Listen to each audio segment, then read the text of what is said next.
can tell from the descriptions that this is something that the Jews in America have never really experienced. To see a Rebbe, to be like you're in the Rebbe's presence, the ruchnis of that was something. It was very, very powerful.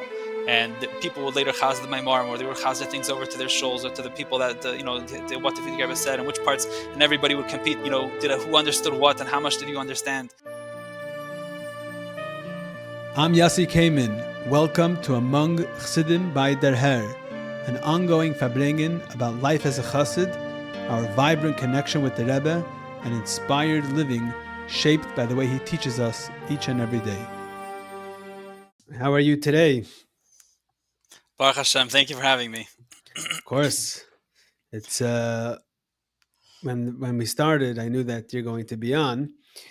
Baruch Hashem, you have done many very in-depth and very interesting articles that you have written for the Derher over many years, and they're still being featured monthly.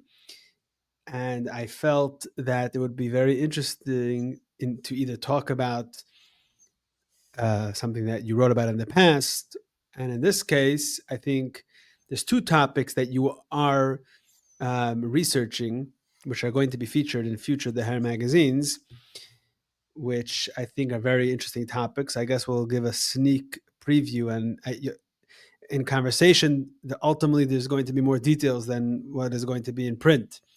So I think this might be interesting. Specifically, the two topics that I want to talk to you about, and hopefully we'll have the time to discuss both of them. But number one is the article that you're working on, the story of the Frierdiker Rebbe's visit to the United States.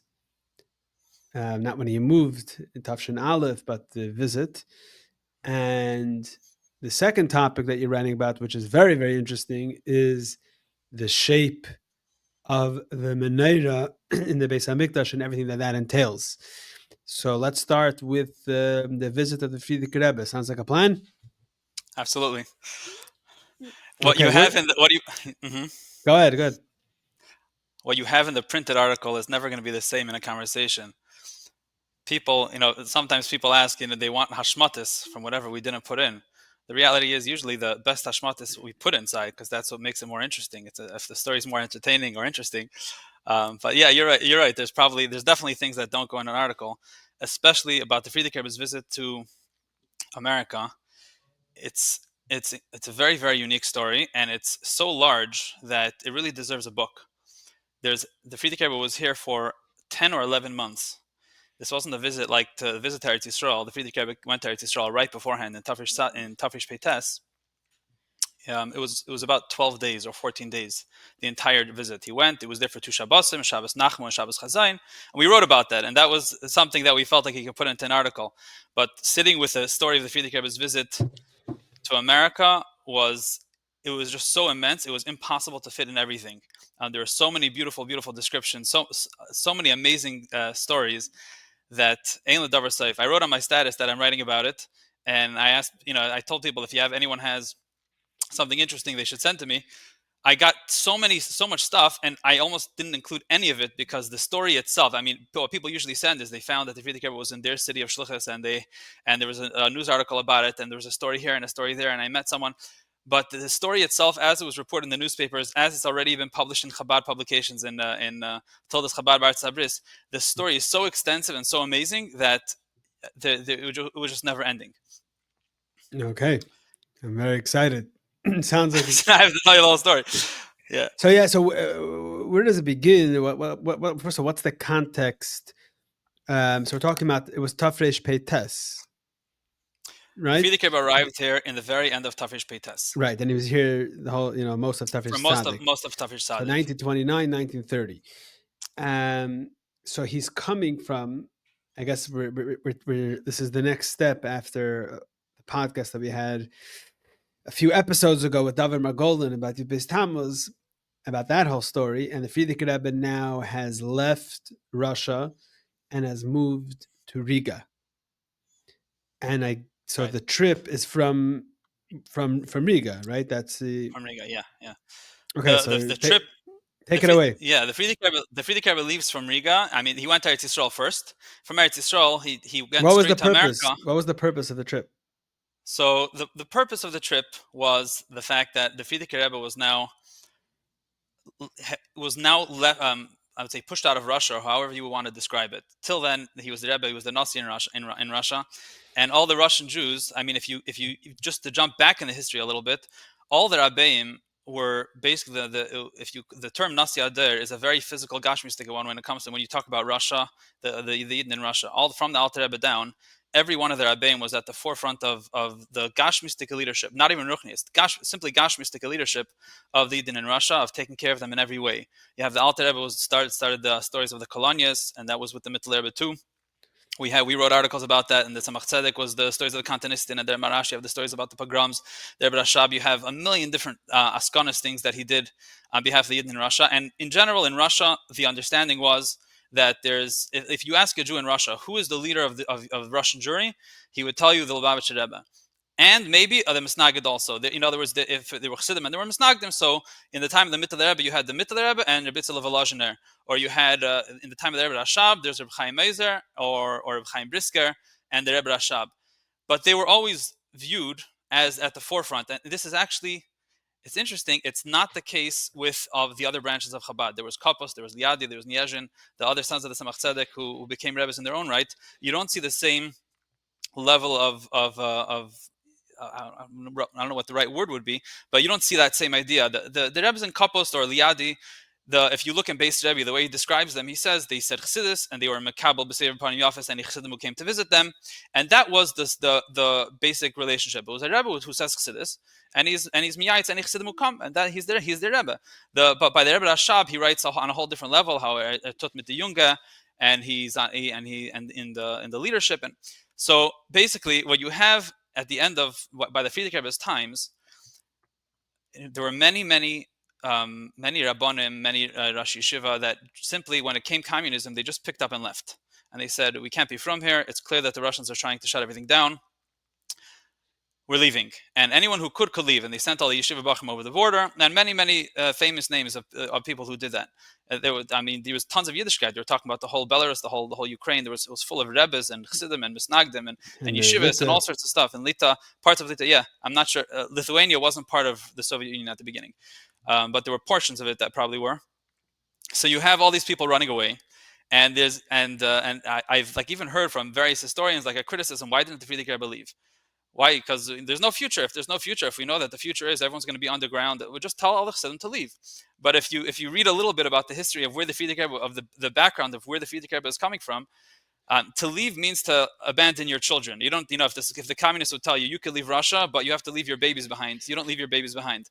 And the Yidden of Russia, that was the cradle of Chabad Chassidus. I mean, the Yidden of Russia, not just the Chassidim who came and saw the Frierdiker Rebbe on a regular basis, all the Yidden of Russia were his children. So to pick up and leave is unthinkable. So the Frierdiker Rebbe is there. I have to point out that I think most Yidden in the world at that point lived in the Russian Empire. Is right, yes, I think so, yeah.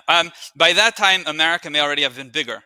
But it was definitely in Europe. It was the biggest. There's a lashon from the Rebbe. The Rebbe says that the Reiv Minyan of Yidden in Russia, right?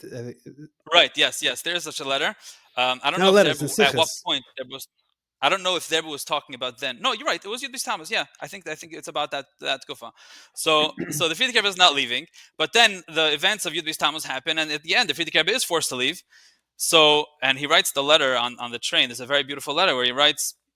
I don't remember if I remember the lashon by heart, but that no iron wall will chas v'shalom layafid tikvasi tamtzeini, that there won't be any shalayafid beinenu, the whatever the distance is, richa kamakim layafid beinenu chas v'shalom v'chas v'shalom.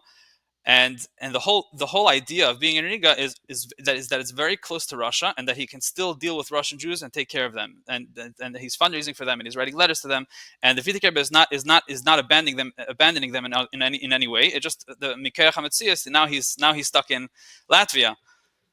So that's where America comes in, because when the Frierdiker Rebbe left Russia, he's now what's Yiddishkeit in Europe?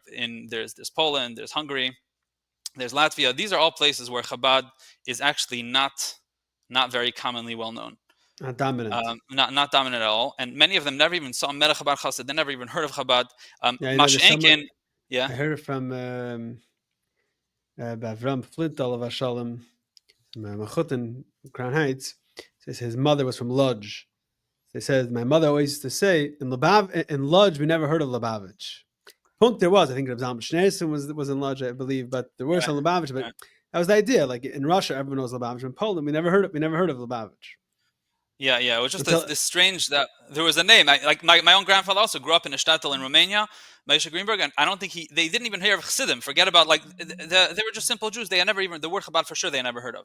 And it's interesting because as like I once found an old book about Russian Jewish history in written in 1913.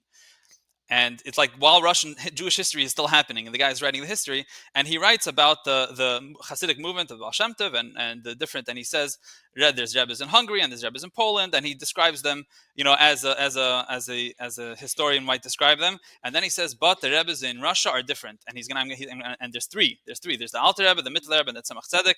He says the Alter Rebbe was very famous in his leadership, and then he says that his son was considered more mufshit. I forgot the words in English, and the grandson was again very, very dominant. Now it's actually, we know Chassidim Takas described this thing about the Middle Rebbe that he never looked at the face of a coin, that he was mufshas from Gavshinus, but that didn't come as a stira to what he did for the Kolonius and everything.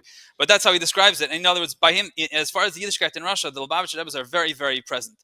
So the Frierdiker Rebbe is now, actually, on that note, so I just found a story about the Mittler Rebbe that it said that we wrote an article for Kislev about Reb Nachum, the Mittler Rebbe's oldest son, and he says that one of the stories that Chassidim write is that he used to go along with the Mittler Rebbe to various things, and there was once a meeting where the Mittler Rebbe there was a yechidus, and two gvirim came to the Mittler Rebbe for an arbitration or just for an eitzah on how to make a partnership work. And the Mittler Rebbe wasn't happy about the state of the Yer Shemaim of these two gvirin. So he told them very straight that kinus l'sadikim yafalem yafal kinus l'rashaim aylahem va'aylam, and you want me to help in a kinus l'rashaim? He told them very sharp. And Rabbi Menachem was sitting next to the Mittler Rebbe, and he felt uncomfortable, and he decided that he's going to help the situation. So he started to tap his father's foot under the table to nudge him a little bit. And the Mittler Rebbe and the way the story is written is that he says the Mittler Rebbe was in ganz mufshel from Manyana Elam Hazeh, so he just said out loud, "Nochem kvach mir de fuss." Nochem's kicking me. But anyways, we're getting off topic. The Frierdiker Rebbe is now in Riga, but everything about him is about helping Russia.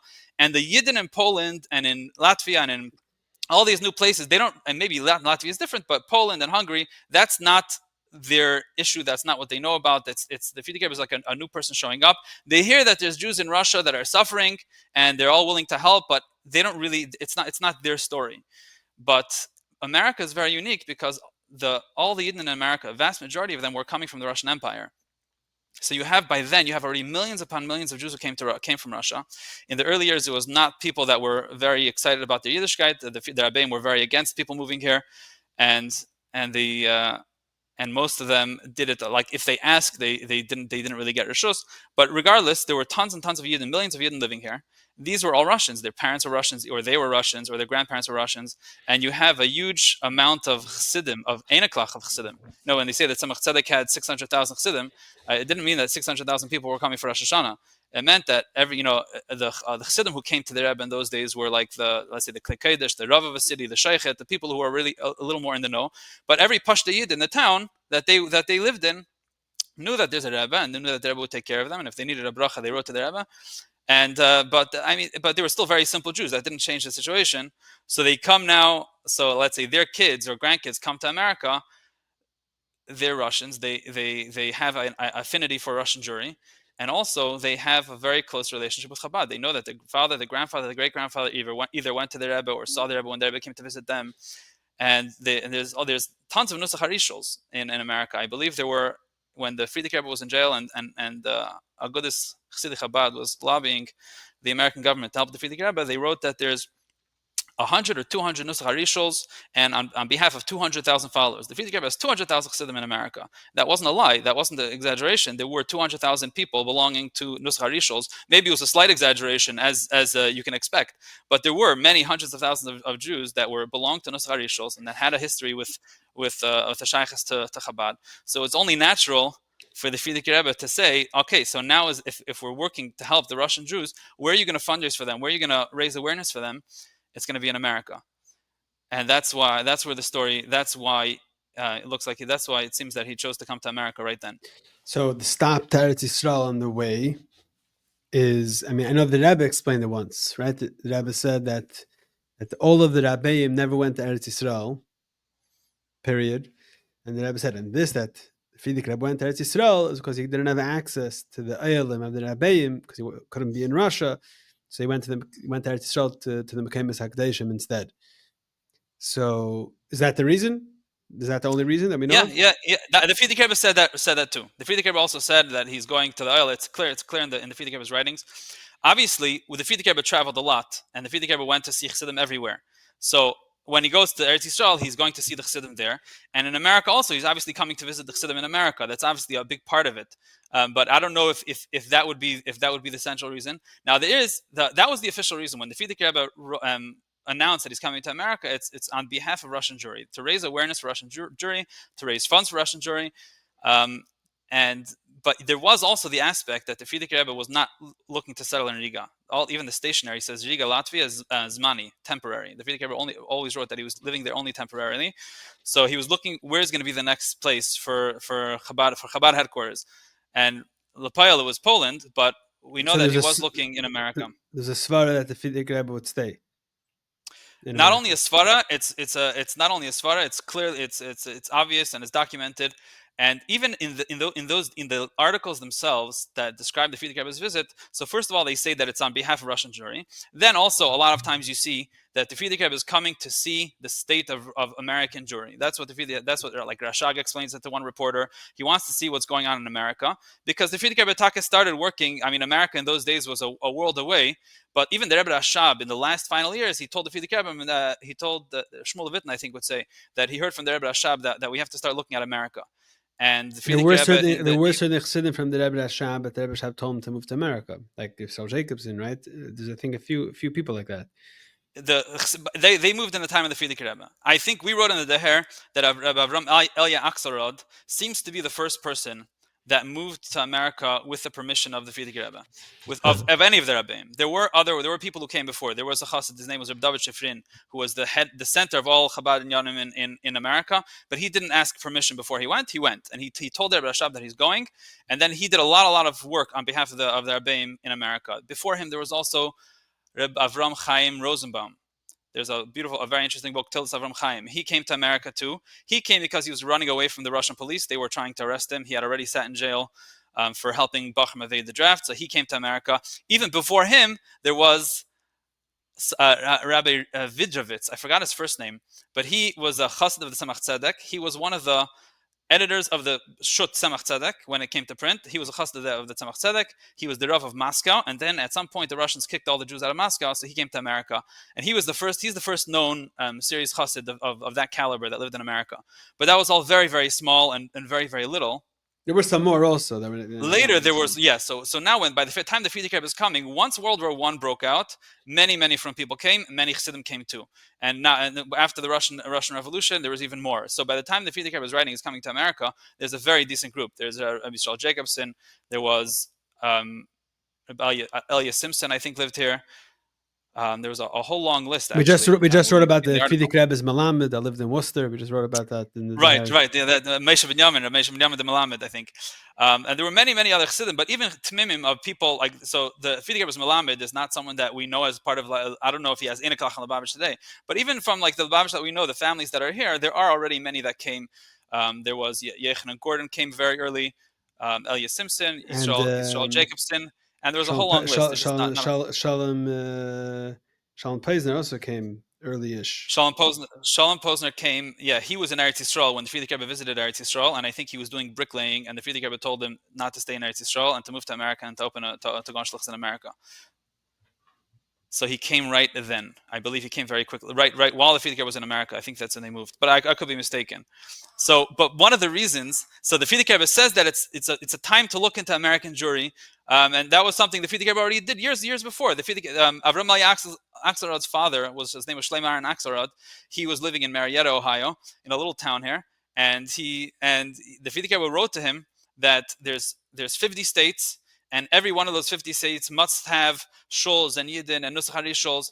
And he says it's only a question of the tamula, of connecting with all the people in 50 states and making meistis in all 50 states, and there should be shiur chassidus, and there should be chinuch al taras hakodesh. And the Frierdiker Rebbe basically tells him we have to have shluchim in all 50 states. In Tafresh Pei Beis or Pei Gimel or Pei Daled, that's when the Frierdiker Rebbe writes this to them. So the Frierdiker Rebbe was already doing these nyanim. But when he comes to America, it's to look into the state of American Jewry. The part that they weren't saying publicly was part of what the Frierdiker Rebbe was looking for in the state of American Jewry, was to stay here and to settle in America, which is a very natural thing. If all the Russian Yidden are transplanting themselves in America, so it's very natural for the Frierdiker Rebbe's place to be in America. However, the Yiddishkeit here was not up to par. It wasn't Shliach to make a yeshiva Tamei Tumim yet. That took many more years. There was no chinuch. There was no real gathering of chassidim in a way that the Frierdiker Rebbe felt that he could stay. Apparently, there's letters that were in where the Frierdiker Rebbe writes. No, not the Frierdiker Rebbe. There's the Frierdiker Rebbe's Shver, Rabbi Avram Schneerson, wrote letters to his daughter Rebbe Tzin Chamadina, and he writes in those letters during the Frierdiker Rebbe's visit in America. He writes, "I hear that they're staying in America, and that it's only a question of going back, wrapping things up in Riga, and moving to America." He writes with a pashtus that that's what's happening. And the chassidim over the months in America, the chassidim in America started to ask and started to request and to put and make vadim and to make efforts to actually make it happen. But in the end, the Frierdiker Rebbe said he's not ready to come. He's not ready to stay. And there's a few reasons, but he ended up going back to Warsaw, and it's what are the reasons, right? So one reason the Frierdiker Rebbe writes is that he told Yisrael Jacobson many years later that mein inyan is chassidim and chassidus, and when he came to America, it was also asken tziburi. The Frierdiker Rebbe was coming, and he was fundraising money, and he was raising awareness, and he felt that that's not the image that he wants the Frierdiker Rebbe to show up with. It doesn't fit what he wanted to do. So it was the wrong style, basically. It was the wrong approach, and he wanted to do it separately.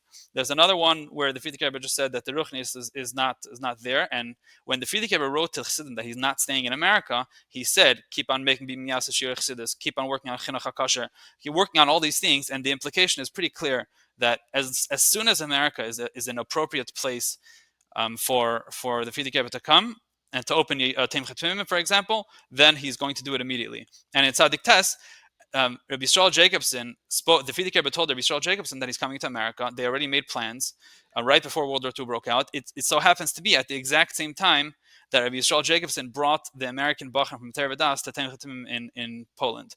In other words, as soon as there's a nucleus of people to make a Tamei Tumim in America, you see at the exact same time the Frierdiker Rebbe is planning a visit, is planning to move to America. So you're saying that the Frierdiker Rebbe was planning on moving to America in 1939, regardless of the war? Regardless of the war. The Frierdiker Rebbe says that in one of the sichas, early sichas, the Frierdiker Rebbe, I think by the Kabbalas Panim during the war, the Frierdiker Rebbe says, "I didn't come here as a refugee." And when you hear that, it's strange. What do you mean you didn't come here as a refugee? You came here as a refugee. You was saved out of the war. But the Frierdiker Rebbe had already had plans to move to America. Someone once argued to me that the Frierdiker Rebbe had already given the power of attorney to Rabbi Yisrael Jacobson to move the Frierdiker Rebbe's library to America. In other words, he had already been makna his library to Agudas Chassidic Chabad of America during that visit of Rabbi Yisrael Jacobson. I haven't seen it printed. I didn't look too hard, but during a visit of Rabbi Yisrael to Poland. During Rabbi Yisrael Jacobson's visit from America to Poland, the Frierdiker Rebbe spoke to him about the move to America, and there was already plans to get visas for the Frierdiker Rebbe's family and for a group of Bachrim and a group of Chassidim to come to America, and all the plans were in motion. And the war broke out in the middle of those plans, and the plans didn't have a chance to actually happen. So when the Frierdiker Rebbe arrived, he wasn't here as a refugee. He was moving to America because he wanted to move to America to bring Chabad here and to do it in America. And it just so happened, unfortunately, that that the war broke out in the middle, and the Frierdiker Rebbe had to be saved from the Nazis. Oh, okay. Yeah. Okay, so back to 1929. Yeah, so the Frierdiker Rebbe is coming to America, and there's a very, very interesting resource of descriptions of the Frierdiker Rebbe's visit here. So in general, it's very interesting that in Eretz Yisrael, the Frierdiker Rebbe was in Eretz Yisrael. There's beautiful descriptions of everything, but what's even more is that there's the Sichas and there's Maimarim, and there's a detailed Yuman from the Chassidim who traveled around, because Eretz Yisrael was a from place that had a lot of Chassidim there. So when the Rebbe came, it was the Rebbe coming. They did whatever Chassidim do around the Rebbe. In America, there were some Chassidim here, but the Frierdiker Rebbe was traveling for 10 months, and there's nothing of the sort. There's many, many sichas. I mean, the Frierdiker Rebbe spoke in every single city countless times, and we have very, very few sichas from there. There's not that many Maimarim either, which usually the Frierdiker Rebbe himself wrote, but he didn't write everything. But what there is amazing, amazing newspaper descriptions, because the Jewish press in America was very, very excited. This is a major, major figure. It's very interesting. I was trying to see if is there any other Jewish figure, Manig Yisrael, use whatever term you want, that had that type of reception when the Frierdiker Rebbe had in 1929. The amount of the thousands of people that came out in every city, city after city, time after time, thousands and thousands of people, literally thousands. It's mind-boggling, and the excitement, and there's all, because if a Polish Rebbe came, how many of the Russian Jews knew this specific Polish Rebbe? If a Rav came, knew, say there, but when the Frierdiker Rebbe came, this is the Lubavitcher Rebbe that they all heard about from their grandparents and great grandparents and great grandparents. It's that same dynasty. It's the same uncle. And to top it all off, this is right after the Frierdiker Rebbe had been very, very famous in being in Russia itself as the only Jewish leader who's in Russia fighting the communists, and the one who's keeping Yiddishkeit alive, and that he was arrested and he was in prison and he was released, and that was in world news. So the Frierdiker Rebbe it was like a pinnacle of fame that everyone in the world knew about the Frierdiker Rebbe at the time. And what's even more interesting is that because it was right then, the Frierdiker Rebbe Chabad didn't really exist as a huge institution anywhere else. So all the regular politics that happens when you have an institution didn't exist then. It's not like if today, if the Rebbe would come in any specific city, well, you would have the Reform synagogue who's offended by the Shliach here, and there's all the natural politics that would happen in a place based on whatever the meistas are. But when the Frierdiker Rebbe comes to America, there's none of that. It's only excitement. It's unknown. The only people that weren't so excited is that Rabbi Yisrael Jacobson writes that the heads of the joint were afraid of the Frierdiker Rebbe's influence, so they tried to block the richest American Jews from meeting the Frierdiker Rebbe. They tried to dampen the enthusiasm. But wasn't the joint contributing to the Frierdiker Rebbe financially? Yes. The joint was supporting the entire Russian efforts. But that's what he writes. He writes that I don't remember exactly which organization. Maybe they wanted to control it instead of. That could be. Yeah. He writes that they were afraid of the Frierdiker Rebbe's influence, and they tried to dampen the excitement a little bit. But in the regular Amcha, the regular people, this was very, very exciting. You have pictures of full Hebrew schools coming, like full day, schools, kids. And Rabbi Lando from St. Louis made a beautiful article on Chabad.org about the Frierdiker Rebbe's visit to St. Louis. You see, they brought all the kids in a choir with flags, and like all the regular Jewish community people, everyone was coming to see the Rebbe. It was an excitement like no other. And you see, you have all these beautiful newspaper descriptions, but what you also have is letters from the Frierdiker Rebbe himself to Rebbetzin Chamadina. She didn't come along on the trip, so it means the Frierdiker Rebbe was away from the Rebbetzin for a whole year. So he writes these beautiful, beautiful letters to her. It's very different than his own Yuman. The Frierdiker Rebbe's Yuman in those years is very, very short. He just writes like scheduling, 2 hours for a maimer. He prepared a maimer. He davened. He wrote letters. He just writes like his schedule, pretty much. But in these letters, he writes with the full ariches, with the full description of everything that's going on.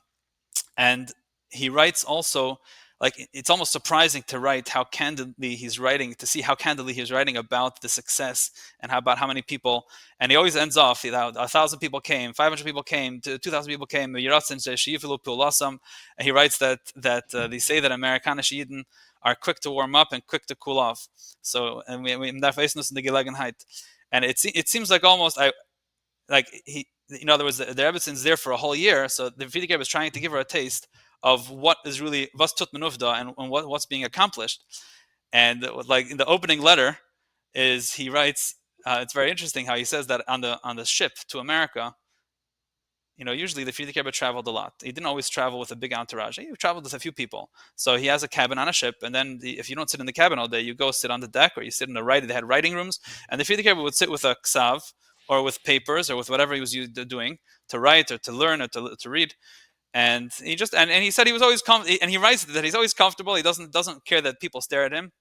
He always gets stares because the Frierdiker was coming with a kapata. Usually he was sitting with his tzitzis open and a yarmulke and a beard, and he doesn't look like anything of the regular people there. So he gets some stares, but he minds his own business and nobody bothers him.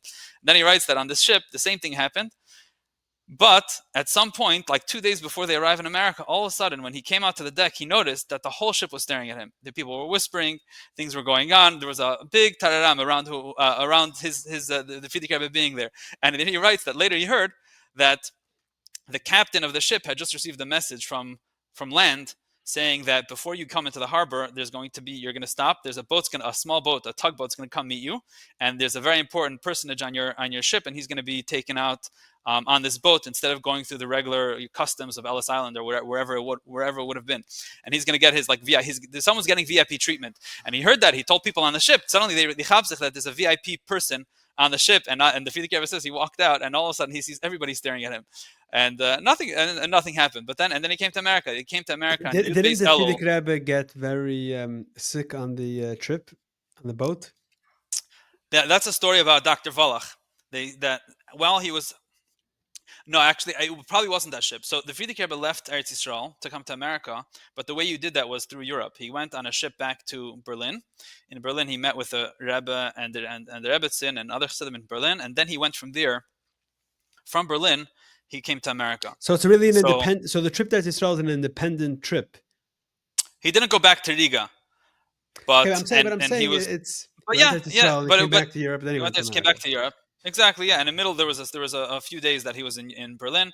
At some point, the Frierdiker Rebbe gave the Rebbe all the ksavim. I don't know if it was before Eretz Yisrael or it was before America. So the story, I'll tell you the story of Dr. Wallach, and then I'll tell you this thing that with Dr. Wallach, I think. I don't remember. I don't have the story from the sources. It's a story that's told, but I imagine it was on the ship from Eretz Yisrael. Right after the Frierdiker Rebbe left Eretz Yisrael was the pogrom in Hebron and throughout Eretz Yisrael, the Tafish the massacre, the 1929 massacres, and it was right after the Frierdiker Rebbe had visited Hebron and had been at Mars Machpelah, and so when the Frierdiker Rebbe heard about it on the ship, he got very, very sick. He felt terrible, and Dr. Wallach was there on the ship. Dr. Wallach was a very famous doctor of Eretz Yisrael, of the Shari Tzedek Hospital in Yerushalayim. And he was on a trip. So I imagine this is out of Eretz Yisrael. He was an Eretz Yisrael guy, so he's leaving on the ship. And they say that he asked the Frierdiker Rebbe for a tikkun afterwards. And the Frierdiker Rebbe said, why do you need a tikkun? He took care of me. And he said, if the Eibishter is maktim refuah l'maka, if I wouldn't have been on the ship, the Eibishter would have never allowed you to become sick in the first place. So that's what he wanted a tikkun for being present there.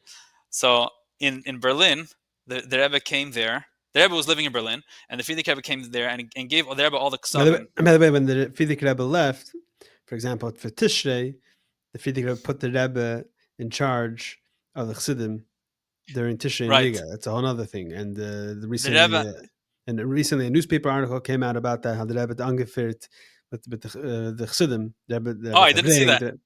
There's a letter. No, I didn't see that article. There's a new article that came out just now before Gamot Tammuz. And it's the title, I believe, is the Rebbe, der Student. Oh, interesting. Basically, writing about the Rebbe, who's not the Rebbe yet. Right. But he's fearing on. No, that there's this Rebbe, there's this student, the student Rebbe, and it describes Barichas how the Rebbe looks, but the Rebbe ungefähr mamish like a Rebbe. And I'll have to see it. A very nice article. Yeah. The main letter is El Yechaim Altes. El Yechaim Altes has a beautiful description of that Tishrei. I think we printed it many years ago, maybe 10 years ago or so in the Derher. The Rebbe ran the whole thing. Right. And El Yechaim writes to the Frierdiker Rebbe that he's pained that I'm pained that you'll never ever see this side of the Rebbe because in front of you he's always a Zebibittel, so you're never. He writes it to the Frierdiker Rebbe. He writes to the Frierdiker Rebbe directly. He says, I feel sad that you'll never see this side of your Edom. Yeah, and so during that's Tishrei. The Rebbe was there during Tishrei, so the Frierdiker Rebbe gave the Rebbe all the ksavim for safekeeping during his trips.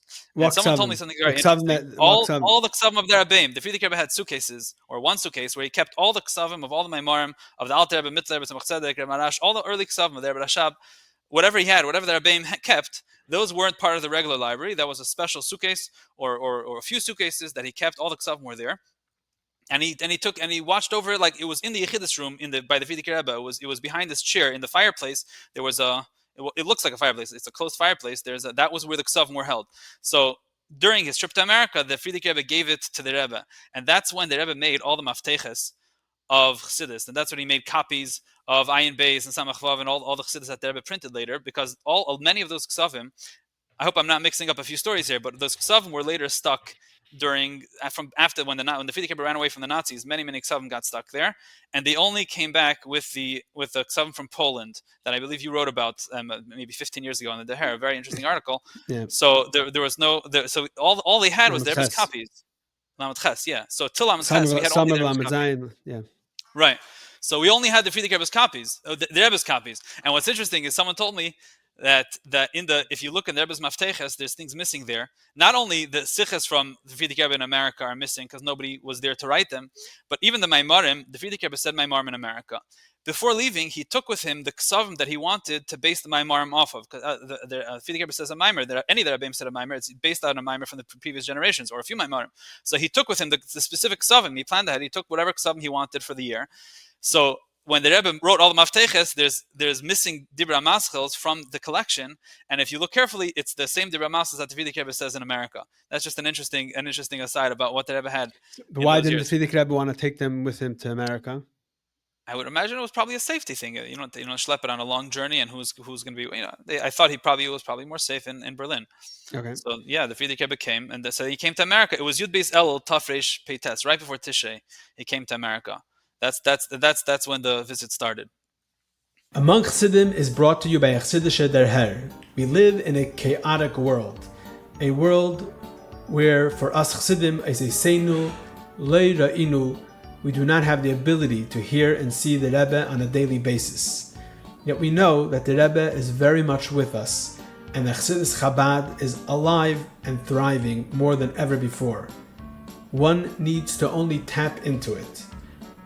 A Chassidisher Derher provides you and your family with the tools necessary to tap into all of this.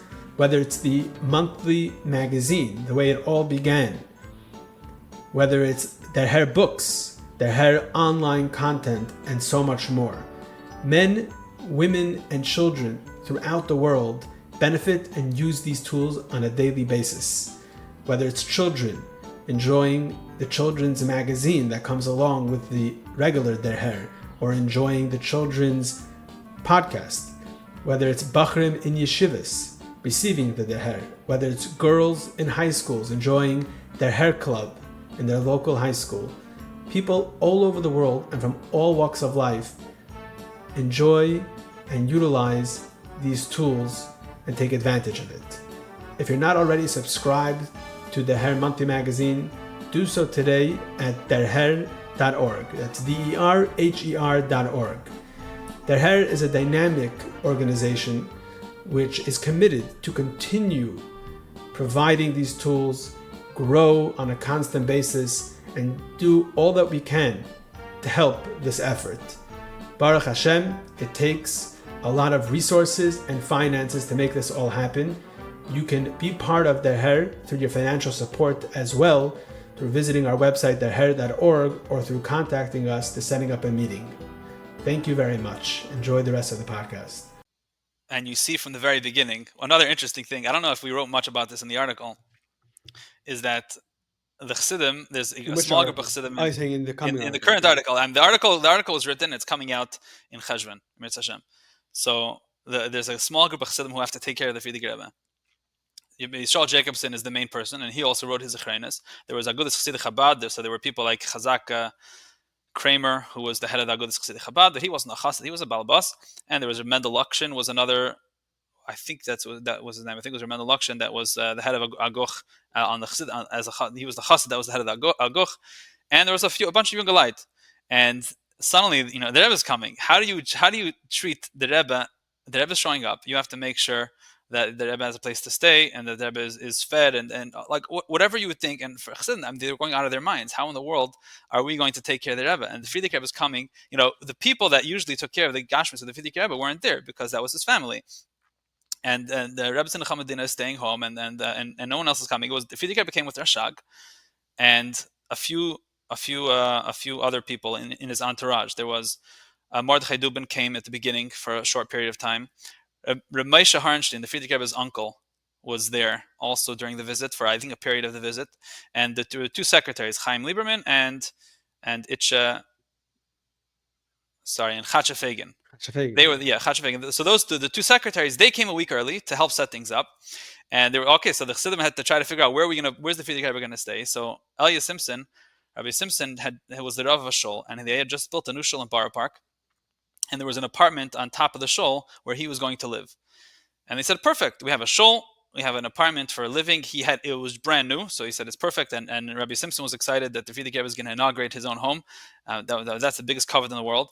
And the problem was that they saw the Chassidim suspected that this is not masim for royalty. I don't know exactly why. They don't say why. The apartment. The apartment. Maybe it was too small. Maybe it was just simple. But the Chassidim had this feeling that when the Rebbe comes to town, it's pasnish that there's a little apartment on top of a shul. It looks like a little shtibel and a little Polish Rebbe who has a shul in his dining room, and that's the whole story. There's something there that wasn't up to par for what was passed when the Rebbe comes. And Yisrael Jacobson writes that he tried to bring it up, and it was part of the discussion. But Chazak Kramer, the head of Agudas Chassidei Chabad, I mean, he was basically the one paying, or I guess he was running it, and he didn't understand. And he says, Yisrael Jacobson says that Kramer himself had never met a Rebbe before. He came from a Chabad town in Europe, but he was in America. He was now living in America. He didn't come from a Chassidisher family. So all he had met I thought the Kramers are Chabad family. No, they weren't. They came from a Chabad town, a town that had a lot of Chassidim. So they had a lot of Shayachas with Chassidim, and they knew, like they got they related well to Chassidim, but I don't think they themselves were from a Chabad family. Not at least what Rabbi Jacobson writes. So how did they become the go-to people? They needed a gvir and a bar poel to be involved in a goch. And he was very close with Chassidim anyway, because in those days people were close with their landsman. If you came from the same town, you joined the shul. Nusach, there's Nusach Hari Niezh, and there was Nusach Hari Babroisk, and these were city shuls. People were close with the people where they came from. So Chazak was close with Chabad Chassidim, so they brought him in, and he became the Balabas, and he was very helpful. It wasn't like, but Yisrael Jacobson says he didn't get. He says in his mind, the Rebbe was just another one of the Gute Yidden that come to America, Chadashim Labkarim, to fundraise. And they're people. They come, they do their fundraising, and they go. And in his mind, he said the Rebbe is the greatest of these Gute Yidden. He didn't appreciate that this is on a whole different farnem. This is a whole different story. So but then the Frierdiker Rebbe came, and Taka didn't work, and Lepile they moved. So you see in the video, the Frierdiker Rebbe stands on the second floor of a balcony, and he looks down and he says a sicha to the crowd. That's by Rabbi Simpson Shul. That's Rabbi Simpson Shul. But very quickly, that's in Borough Park. But very quickly they moved, and they moved to a house. So he did stay there. He stayed there for a little bit, and they realized right at the beginning that das passt nicht, and they quickly moved to a house in Crown Heights, which doesn't exist anymore. I think it's on Brooklyn and St. John's, where Anash.org just had a whole article on all the different places where the Frierdiker Rebbe stayed and spoke, and by Shmuley Super wrote a very nice article, and he has all the pictures there, and he writes there that it just happens to be that the same house later was bought by the Baba Rebbe, and that was his house. It's just interesting. But the Frierdiker Rebbe was in that house. Because when the Baba Rebbe, his headquarters was in Crown Heights. Yeah, he lived in Crown Heights in the early years. Yeah, 60s, yeah. So that was their headquarters, I guess.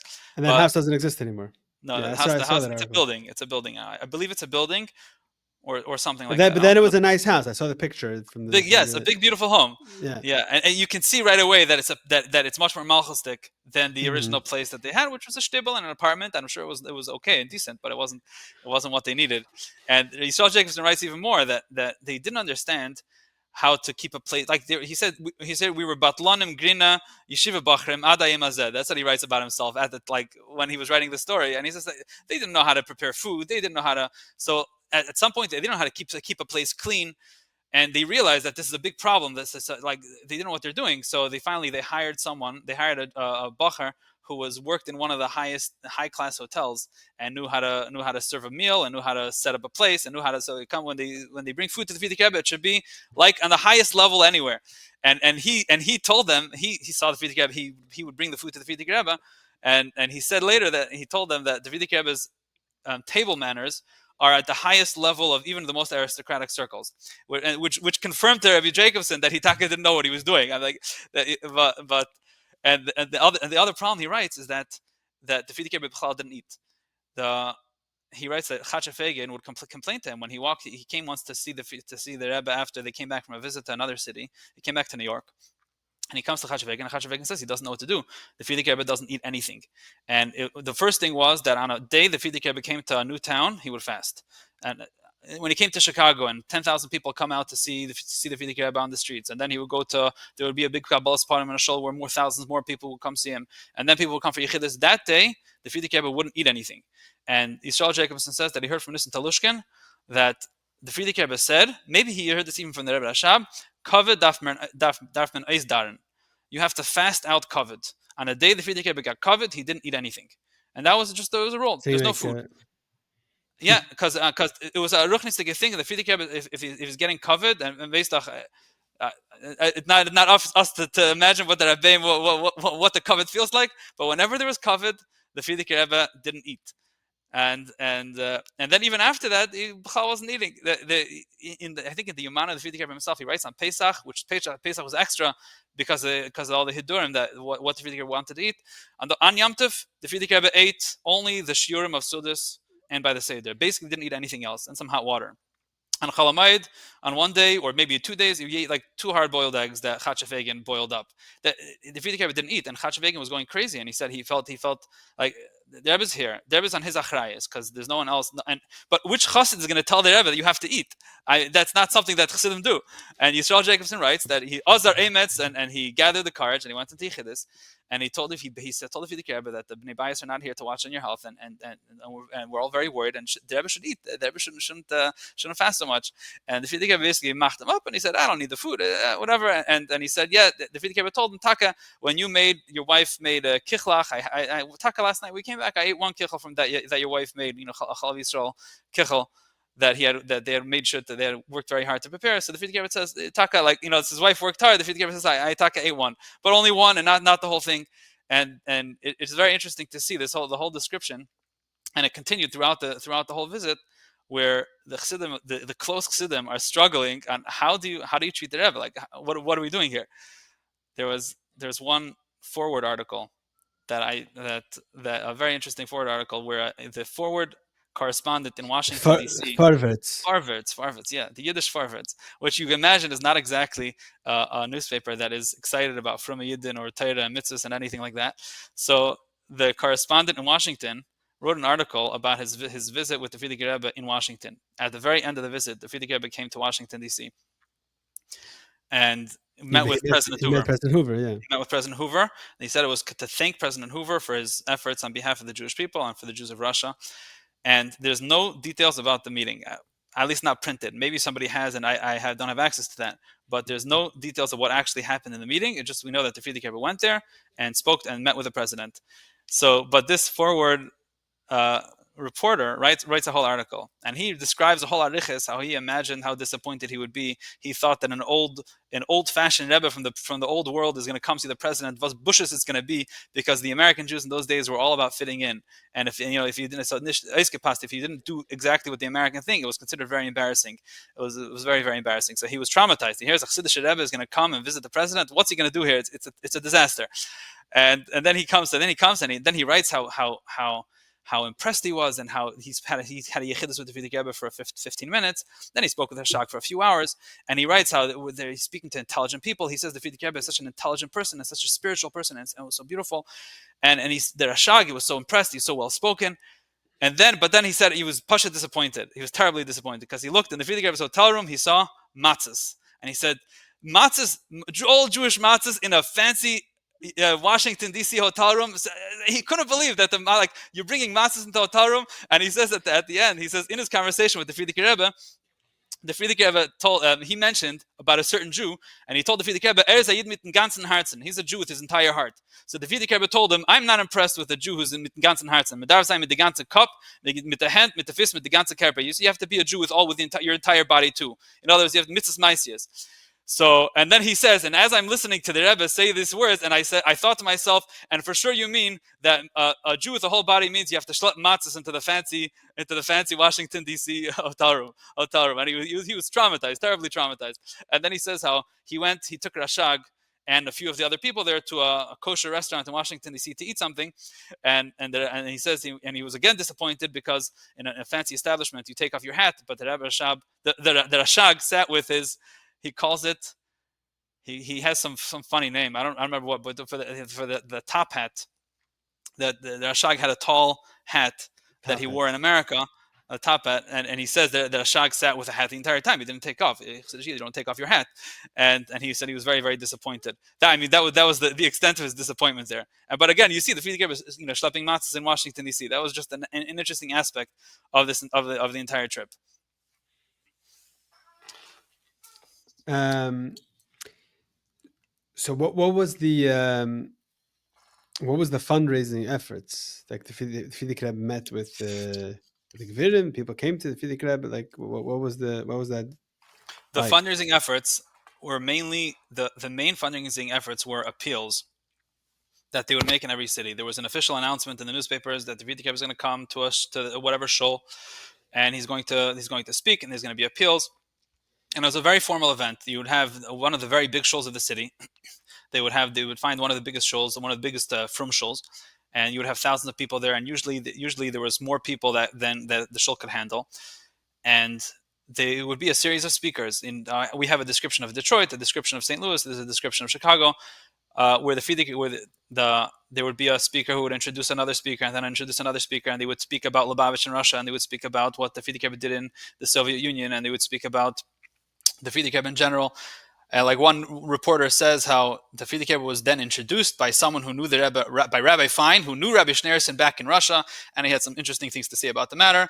And then they would introduce the Frierdiker Rebbe. And it's some articles it looks like the Frierdiker Rebbe would sit there a whole time. In some articles it looks like the Frierdiker Rebbe would show up at that point. But that was like a moment of electric shock. When the Rebbe is coming, the Rebbe is standing up. Everybody would stand up and look to see. In one article, they say the Frierdiker Rebbe that everybody stood the entire time while the Frierdiker Rebbe was talking, like a Sikh in 770. Everybody was standing, and But the everybody would Frierdiker crane Rebbe their said a eyes. mimer. So in these events, the Frierdiker Rebbe would give a speech, and he would speak about the Yidden in Russia, and he would speak about Yiddishkeit in America and about Torah mitzvahs. And there's little snippets in the descriptions where one article says how the Frierdiker Rebbe said that when it comes to Russian Jewry, it's better less words and more action. In other words, the Frierdiker Rebbe can't come. He's fundraising for Russian Jewry, but at the same time, he knows that if he's going to speak out against the Russian government, they're going to know immediately, and they can have retribution against the Chassidim in Russia. So the Frierdiker Rebbe is always being very careful what to say and what not to say. And another time it says how he speaks how American Jews, you need to know that you can be a Yid in America, and you can be from in America, and you can do Torah mitzvahs here, and you have to strengthen Yiddishkeit.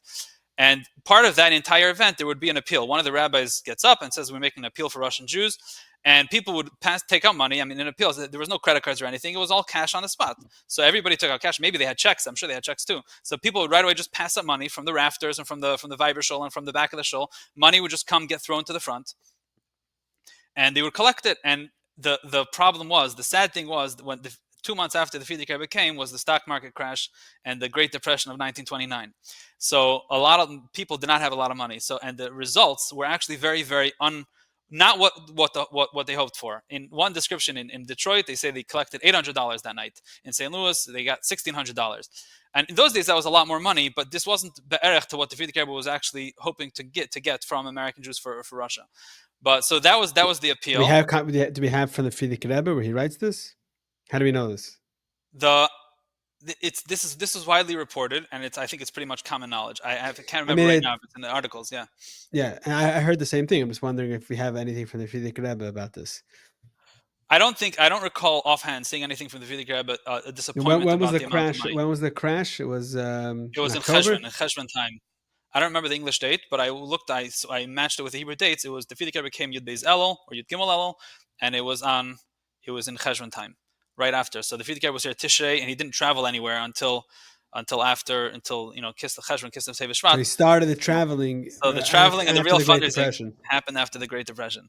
And there's also one aspect is that a Rebbe is not a fundraiser. A good fundraiser, to fundraise money, you do whatever you need to fundraise money. And some people, so whatever you do, whatever it takes.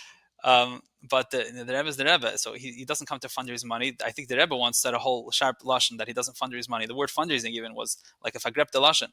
So in Detroit, there's a story that there's a person, Isidore Starr, who was later close with Rabbi Shem Tov, Baruch Shem Tov in Detroit. So he wrote his description of what he remembered from the visit. He was a boy, he was a bacher from a Nusach Hari family, and he was the Frierdiker Rebbe's translator in Yechidus during the visit to Detroit. And he said that a message came from a Gvir who claimed to have been the Frierdiker Rebbe's classmate in Russia, in Lubavitch.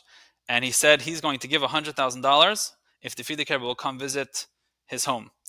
And the Frierdiker Rebbe said that the Frierdiker Rebbe thought about it and then came back and said that there's many worthy people that are deserving of visits, and to give or to do it for money would make them would put down all the people, the very worthy people. And the Frierdiker Rebbe said he doesn't want to make any differences. If he wants, he can make the donation and he'll get a letter of appreciation, but the Frierdiker Rebbe is not coming to his house.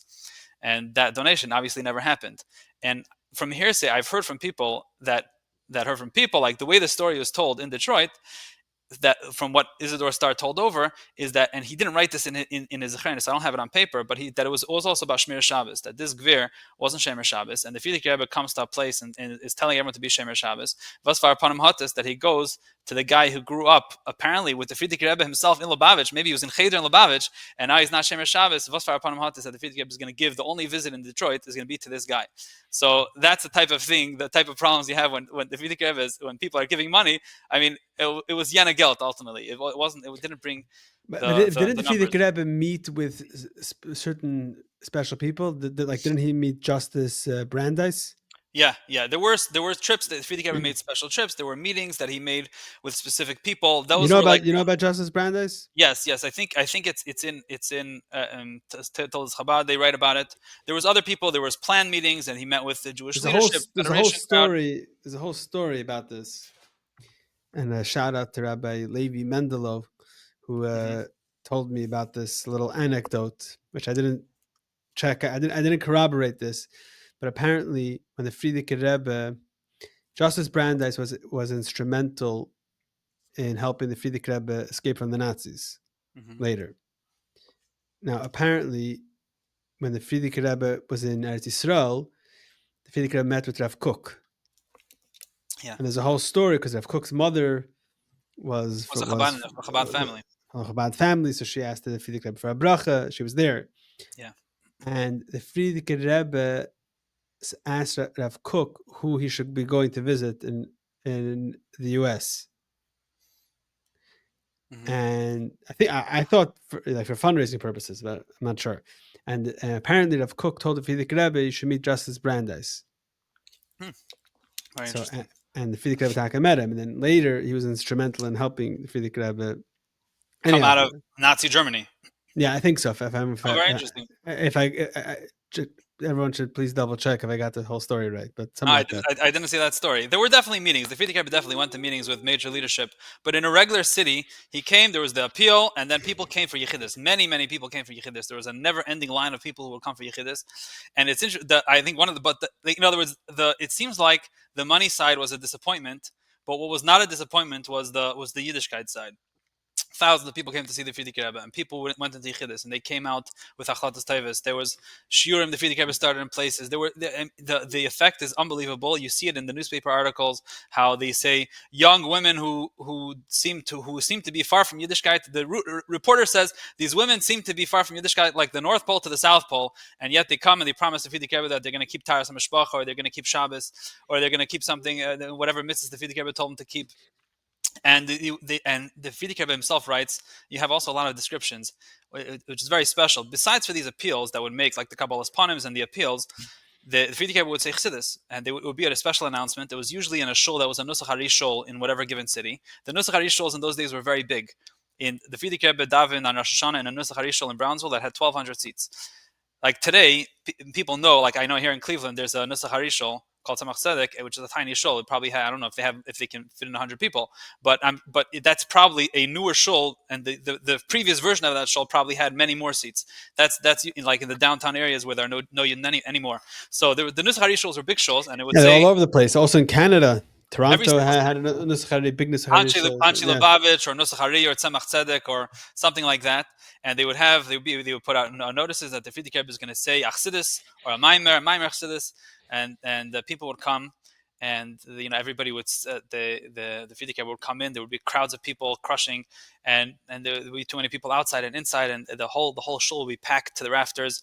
And the Frierdiker would come in, and there's whole long descriptions how he walked in slowly and carefully, and he would sit down at the head, usually where they have the chashva seats at the front of a shul in those days, or maybe on the bima, and he would sit for a few minutes in utter silence, thinking, being mizbainen, and the whole shul would be standing there quiet, totally quiet. And then he would start the maimer, and he would say a maimer, and the maimarim are, and the Frierdiker Rebbe says how he writes. He says the maimarim are always have inyanim that everyone can understand, even if it's not everything. And you can look at the maimarim from America; they're talking very, very easy. Although they're still maimarim. There are certain pieces that I'm sure not everyone understood.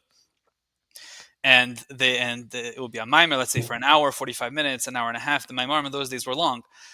And afterwards, people would chazer it, and it was a very, very special thing. You can tell from the descriptions that this is something that the Jews in America had never really experienced. To see a Rebbe, to be like you're in the Rebbe's presence, the ruchnis of that was something. It was very, very powerful.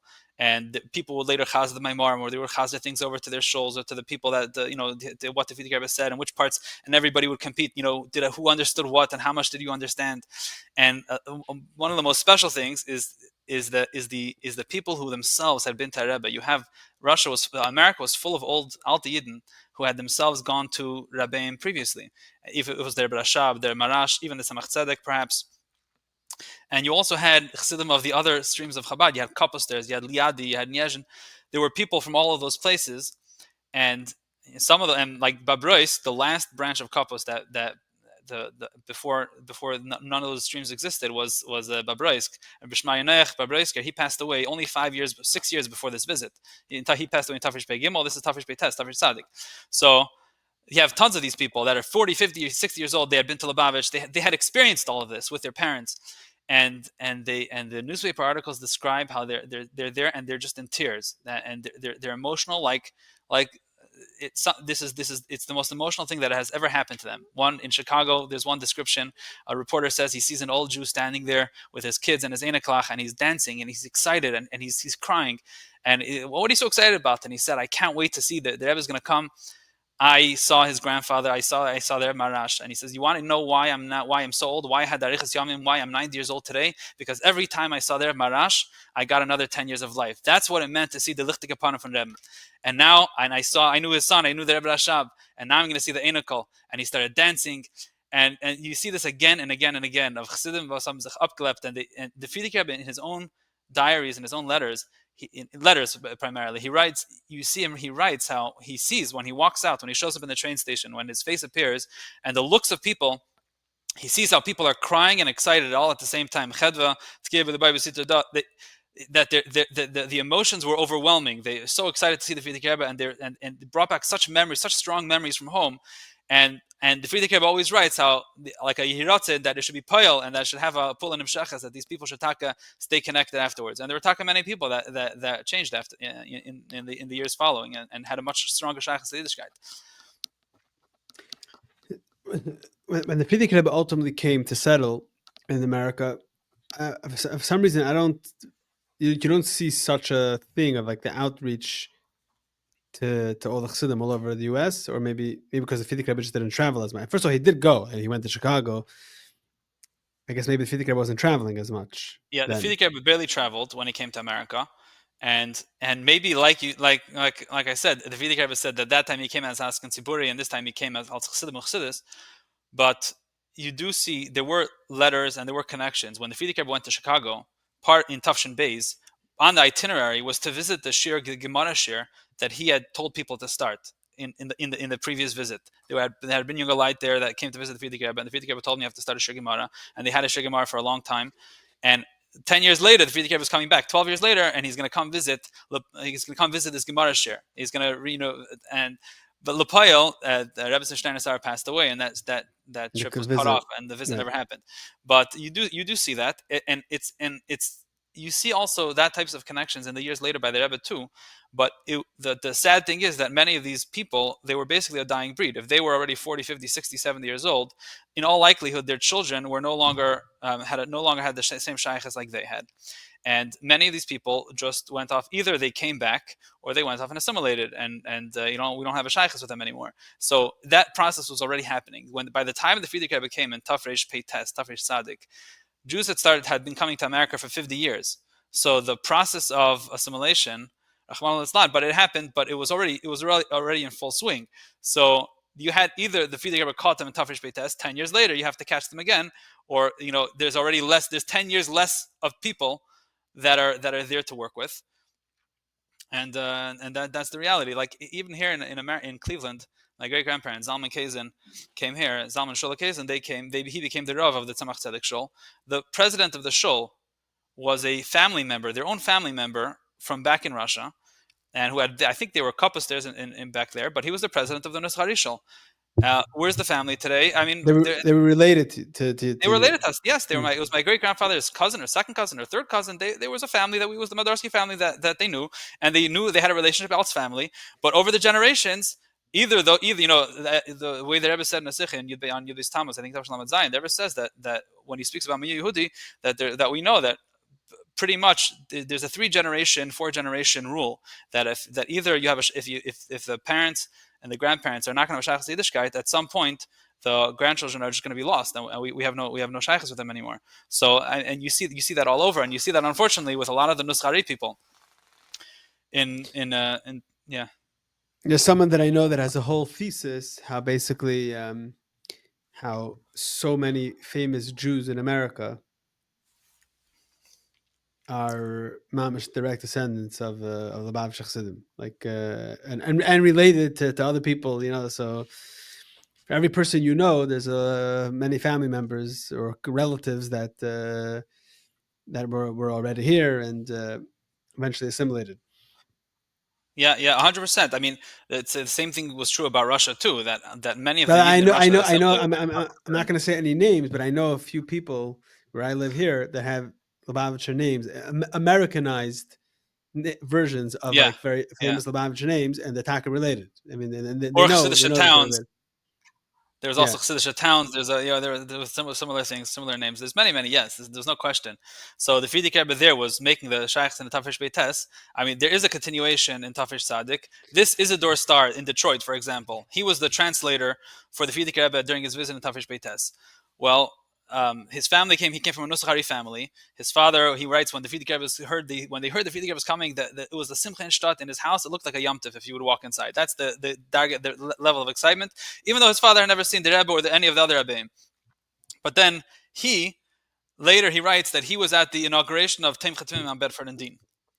I don't know what exactly the connection was over the years, but you see, he had a shaykhs with the Frierdiker Rebbe there. And then he came later to and he saw, and he was by that hanachas, whatever the hanachas of an apino or the inauguration.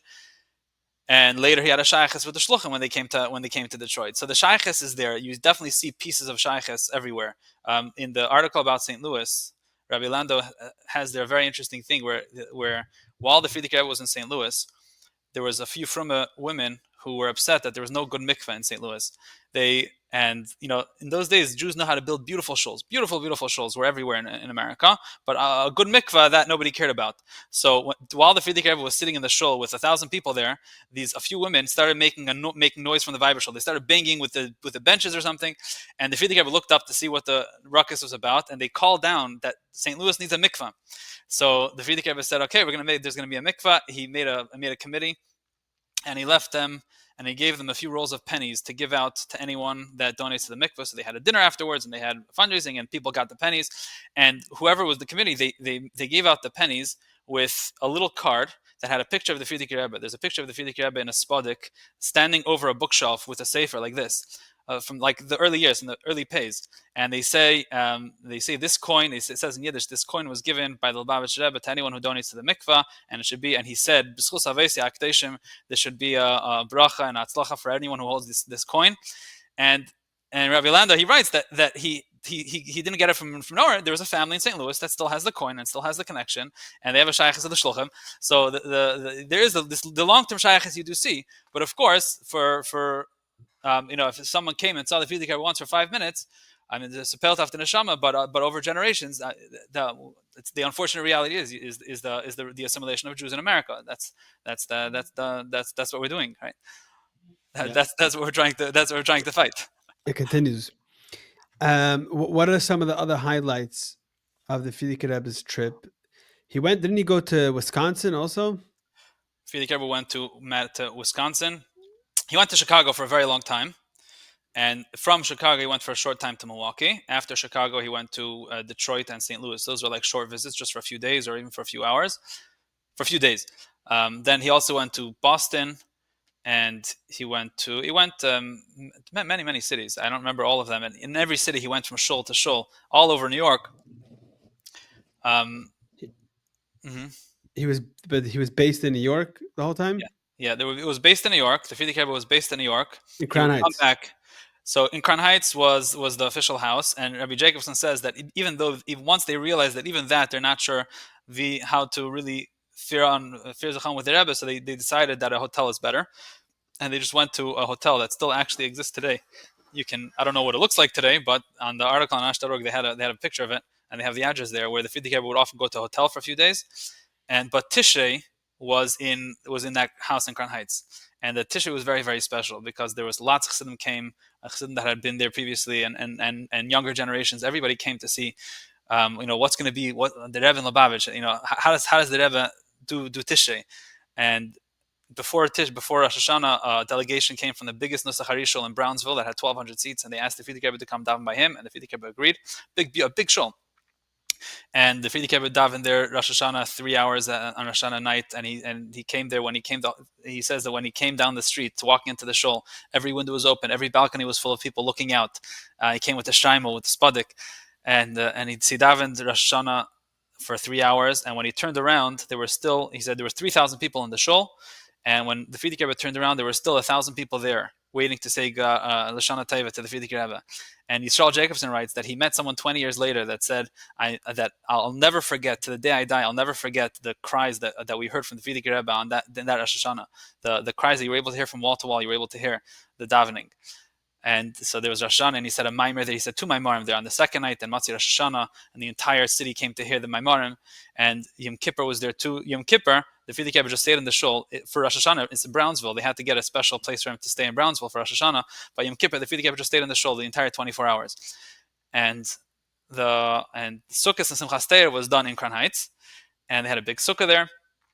And there was many people. There's descriptions of all the Fabrengens that the Frierdiker Rebbe does the Simchas Sheva Fabrengen, and there's Simchas Torah, the Hakafis. The Frierdiker Rebbe writes how the Frierdiker Rebbe writes in his own letter that he was sitting by Atar Reisa in the big room in the home there, and everybody they were selling Atar Reisa, and the Frierdiker Rebbe said he was sitting towards the wall, which is exactly like by the Rebbe Simchas Torah. They used to sell all the psukim, and the Rebbe sat facing the wall by his place, like not being involved. So the Frierdiker writes how he's sitting facing the wall, and he decided that Hakafis is going to be just like in Lubavitch. There's going to be no differences. So, and there was the full Hakafis. The Frierdiker danced the first and the last Hakafa, and then everyone else danced in between.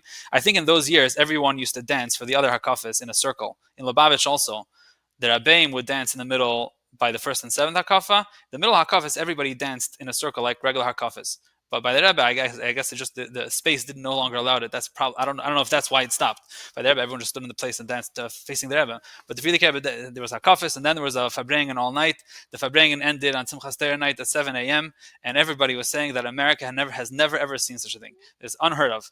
That there was Maimarim, and there was Siches, and there was Simchas Sheva, and it's really very an amazing description to see how people are coming to see a snapshot of Lubavitch, but it's like the Frierdiker Rebbe but totally not in his element. There's only a few normal chassidim there, and yet the whole it's the Bistovin with the whole hispashtos of this is how the Rebbe does things, and this is how it's going to be, and the elam is just the hispilus is unbelievable. I was wondering if there is any other visit to America that has anything daima to that. I don't just the sheer numbers of people that came out to see the Frierdiker Rebbe and the impact, and like. I've read a little bit about Jewish American history, and I haven't seen anything that even comes close. Not before, not after. And you see when the Frierdiker Rebbe came to America the second time, you see the crowd that's there to greet the Frierdiker Rebbe is also immense. Yeah, tremendous crowd. It's actually much bigger than the first time, because the first time they put the Frierdiker Rebbe on a tugboat that came to a regular pier. It wasn't the official place where they received ships. So it was just like any pier. If you go walk on a boardwalk in Brooklyn or anywhere, and there's just a sidewalk along the water, that's what there was. There was nowhere to stay. There was nowhere to go inside, and it was raining.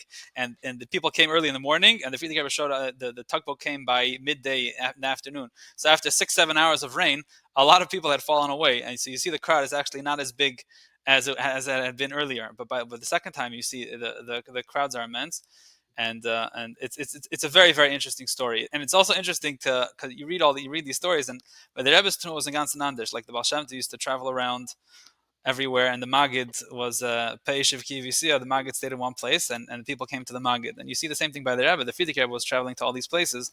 The Rebbe is stays in 770, and that's it. And it's a very interesting contrast. Although there is a letter where where it seems that the Rebbe planned to visit Eretz Yisrael in Tafshin Tezvav, but that never happened in the end. Okay, so and then so when did the Frierdiker Rebbe leave? The end was in Chodesh Av. I don't remember the exact date. In Chodesh Av Tafish Sadik, the visit came to an end. There was a big Yud Beis Tammuz Farbrengen that hundreds and hundreds of people came. It was like the Tzeischem L'Shalom for the Frierdiker Rebbe. And then there's a video of the Malav Malka in the Kramer home. That's also at the end, right before the Frierdiker Rebbe leaves.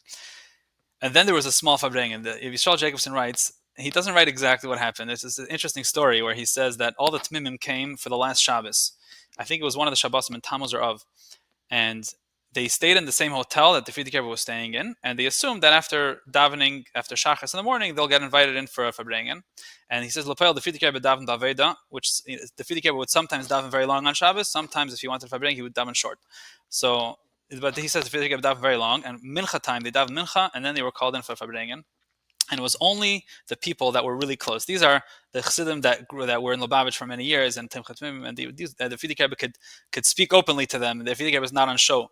And he says that the Frierdiker Rebbe spoke to them Dvarim Chadim Ad L'Ma'id for an hour and a half. He spoke a very very sharp sicha. He doesn't say what, and he says and he writes that it was very very difficult. He says Mipnei Abusha, like we wanted the floor to swallow us. That's what he writes, and it sounds like a sicha like Beis Kislev or something like that. Because there were moments throughout the visit of the Frierdiker Rebbe where the Frierdiker Rebbe is seeing the Chassidim in America. Chassidim in America, they're, to some extent, they're Americanizing. There was one time where Chatzef Vegan told the Frierdiker Rebbe that he doesn't know how to talk to the American Chassidim because they all wear shirts and ties. Because in Russia, the invention of shirts didn't exist. They wore like undershirts. I don't think they were full undershirts, but they didn't wear top shirts like we wear today, and especially for sure not ties. So Chatzef Vegan said, I don't know how to talk to the American Tmimim. They all wear shirts and ties. And the Frierdiker Rebbe said, "Oh, but the shnips is nicht mesuder. It's not, the ties are not perfectly in place. Like it's okay." So, but there were indications. I mean, that the state of even the Chassidim, the Frierdiker Rebbe wanted to hold the Chassidim to a higher standard. Maybe that's what the Sikha was about. I'm not entirely sure. Or another theory I had was that it was about Hafatz Mayanis. The Frierdiker Rebbe was pushing the entire time that the Chassidim in America needed to do Hafatz Mayanis. By Tafresh Pei Dalet, the Frierdiker Rebbe wants Shluchim in every state. Something that it took 90 years for that to happen. But the Frierdiker Rebbe is talking in terms, in very very broad terms. And you can imagine a Chassid that came from Russia. He barely speaks English. He doesn't know the language. It obviously wasn't matching up, and that you see clearly in the letters. But anyways, I don't know what the Frierdiker Rebbe spoke about, but there was a very sharp sicha only to the very very close Chassidim right as they were leaving. But then the Frierdiker Rebbe wrote very very warm letters and very beautiful letters about continuing to Hachzakas HaTorah and Hachzakas HaYadus and to raise Chassidim in America, and that in the future he'll come back to live there. It's almost directly said. It's very very implied, and then the Frierdiker Rebbe left. It was in Tammuz or of Tafresh Sadik, and after that the Frierdiker Rebbe saw that he wanted to keep the hashpah going, so that's when he sent about a lot of the Shadarim. The Masmid came for a few years, and Mordechai Chayfetz, was not as famous, but he was one of the big Chassidim of the Frierdiker Rebbe. He also came, and then Shmuel Levittin came. Shmuel Levittin came closer to the war, and he got stuck here, and that's how he ended up in America. And that was the story. It's really a beautiful story. And I wrote the article, and one of the editors already messaged me how touched he was, and someone else told me he was reading it and crying. I don't know if everyone will cry, but it's a good beginning. But it's really an amazing description to see what happened when the Frierdiker became here. And from there, the Frierdiker Rebbe went back to Riga. Then a while And later, the Rebbe moved to yeah, Poland. in Tzaddik Gimel, I went to Poland. Yeah, in Tzaddik, I think in So Tzaddik 3 years Gimel. later. Right. There was for 2 years. The Frierdiker traveled a lot in Europe. Also, he went to Latvia. There's a trip to Rakshik with the Maimarim and Rakshik and Sefer Maimarim Yiddish. And there's a whole many trips that That's the Frierdiker took. where Reb Shmuel Levitin was. The Rakshik Rav, right. He was the Rav in Rakshik. That's true. Yeah. And there's a lot of the Frierdiker Rebbe in Poland. It's a whole other story. That's a story in itself. I guess we'll have to do a whole another article for that. The Frierdiker Rebbe built the whole empire in the few years that he was in Poland. Yeah. It's really every 5 years of the Frierdiker Rebbe is another book or another whole arichas, because in Russia he was doing Achzak Zatera in Mesiras Nefesh. In Poland it was about making Chassidic Chabad in a new area, and in America it was about teaching Aleph Beis to kids. And the Frierdiker Rebbe basically reinvented himself. It was like the whole Avodah was entirely different every time he moved to a different place, and he was moving places the entire time. That was constant. Right. One of the integral components of being a chassid are the Chassidishe Yomim Tovim and Yomei Pagra. Whether it's Hey Tevis, Yud Shvat, Yud Aleph Nisan, or Gimel Tammuz. These days give us an opportunity to connect with our Rabbeim, to connect with each other, and be better chassidim. What is the story behind each of these days? How did the Rebbe commemorate and celebrate these days? And most importantly, what are the lessons, the takeaways, and the action items Hamaisa Hua Ikr needed for each of these days? All of this and much more are answered in the new set recently published by Derher. Our Days is a journey through the Chabad calendar in story, meaning, and practice. With over 700 beautiful, glossy pages with elevated content, beautiful photographs, you, your family, and friends will enjoy and live with each Chassidishe Yom Tov. This book is a must for every Lubavitcher home, for every shul, for every school. It is a perfect gift item. This will not collect dust. It will be used day after day, month after month, year after year. You can have this set. Go to derher.org/our days. Order your set today and start living with Chassidishe Yomim Tovim. All right, so that's very fascinating, and let's move right along to the next topic that I wanted to cover, and that is also a future article coming up soon about the Menorah, which is a very famous topic that the Rebbe advocated for. This that it says in the Rambam and Rashi that the Menorah is diagonal, tzalachsen, not like is in the Shar Titus in the Arch of Titus, etc. People, there's a lot said about it. Recently, it has been highlighted. This Tisha B'Av, the Hamevin Yavin, people know about it. We could talk about it maybe if you want. But anyways, I'm sure. Okay, so let's dive right into it, and I guess I'll ask questions if I have them.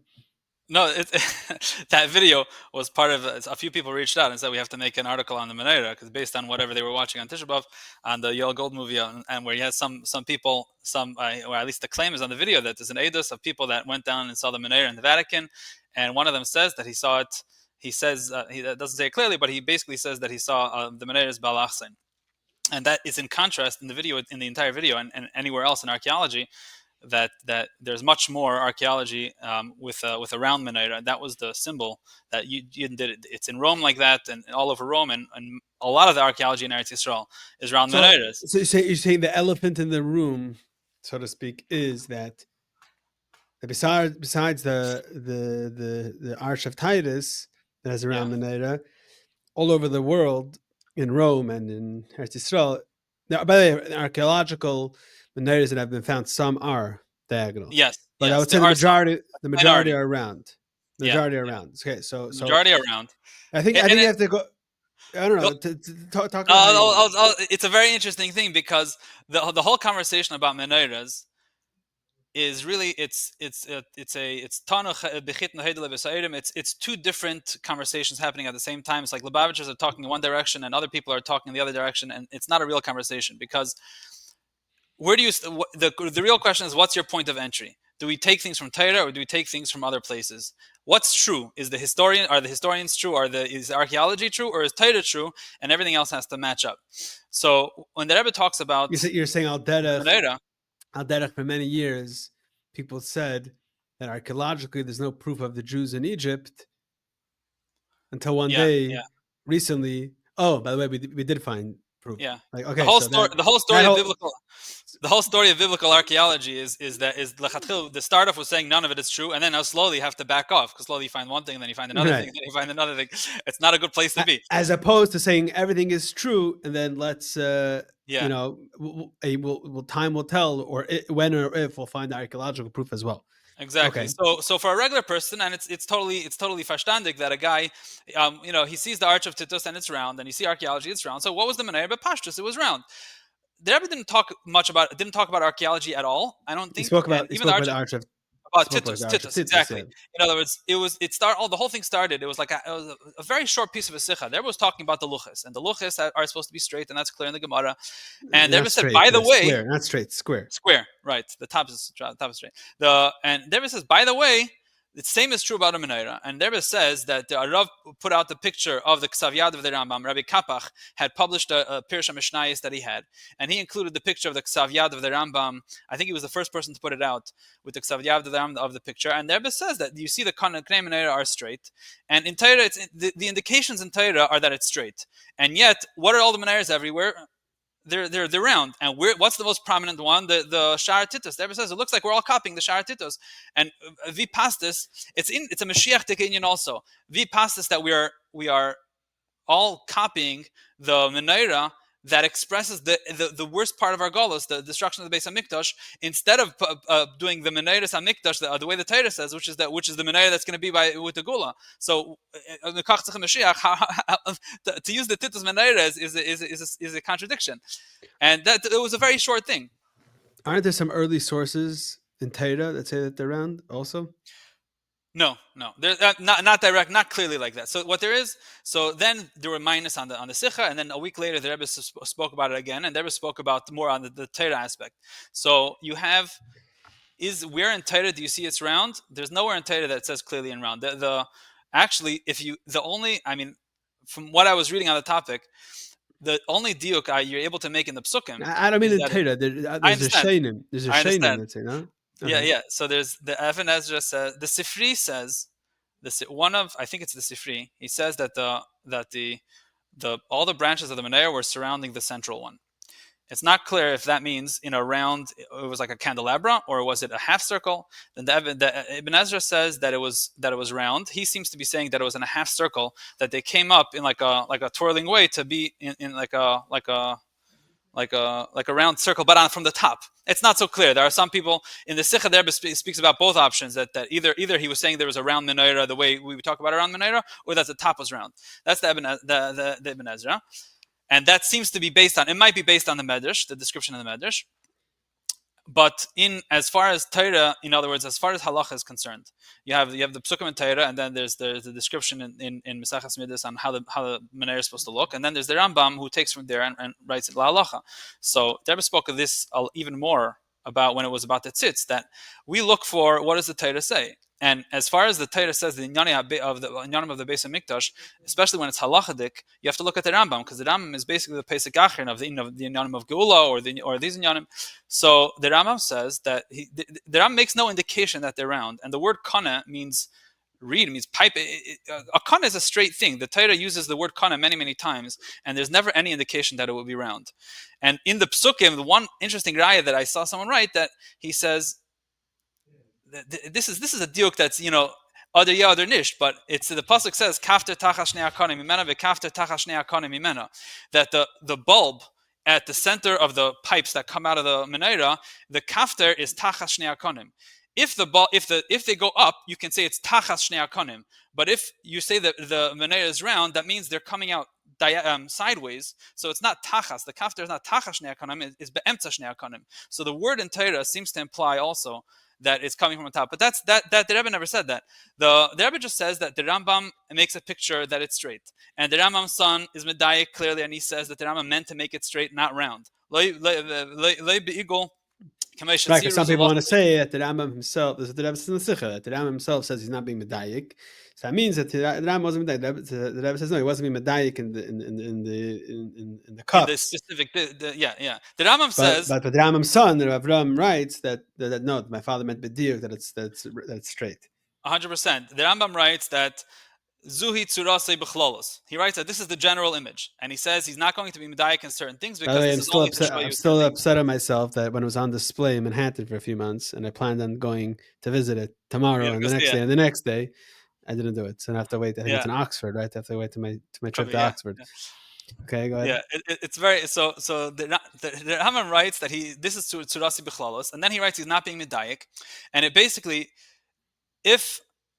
and the Rabbi Avram ben Rambam is medayik out of that picture many things that the Rambam doesn't identify specifically. In other words, the Rambam identifies that the main purpose of the picture is to show you where all the stuff go, where the cups go, where the prachim go, because that's a very complicated thing to describe in text. He's going to make a picture, but he still says Zui Tzurasi B'chlolos, like this is how it looks.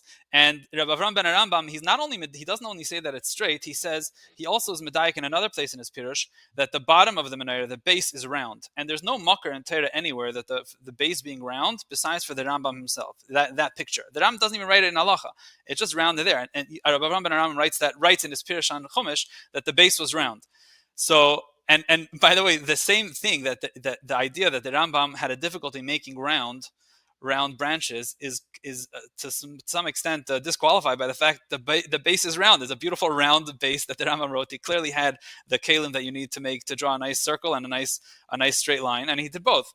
So he could have made a round menorah. Essentially, the idea that the Rambam is not being medayik would mean to say like this: that we're supposed to imagine that the Rambam in his halacha says the word konim, which means straight.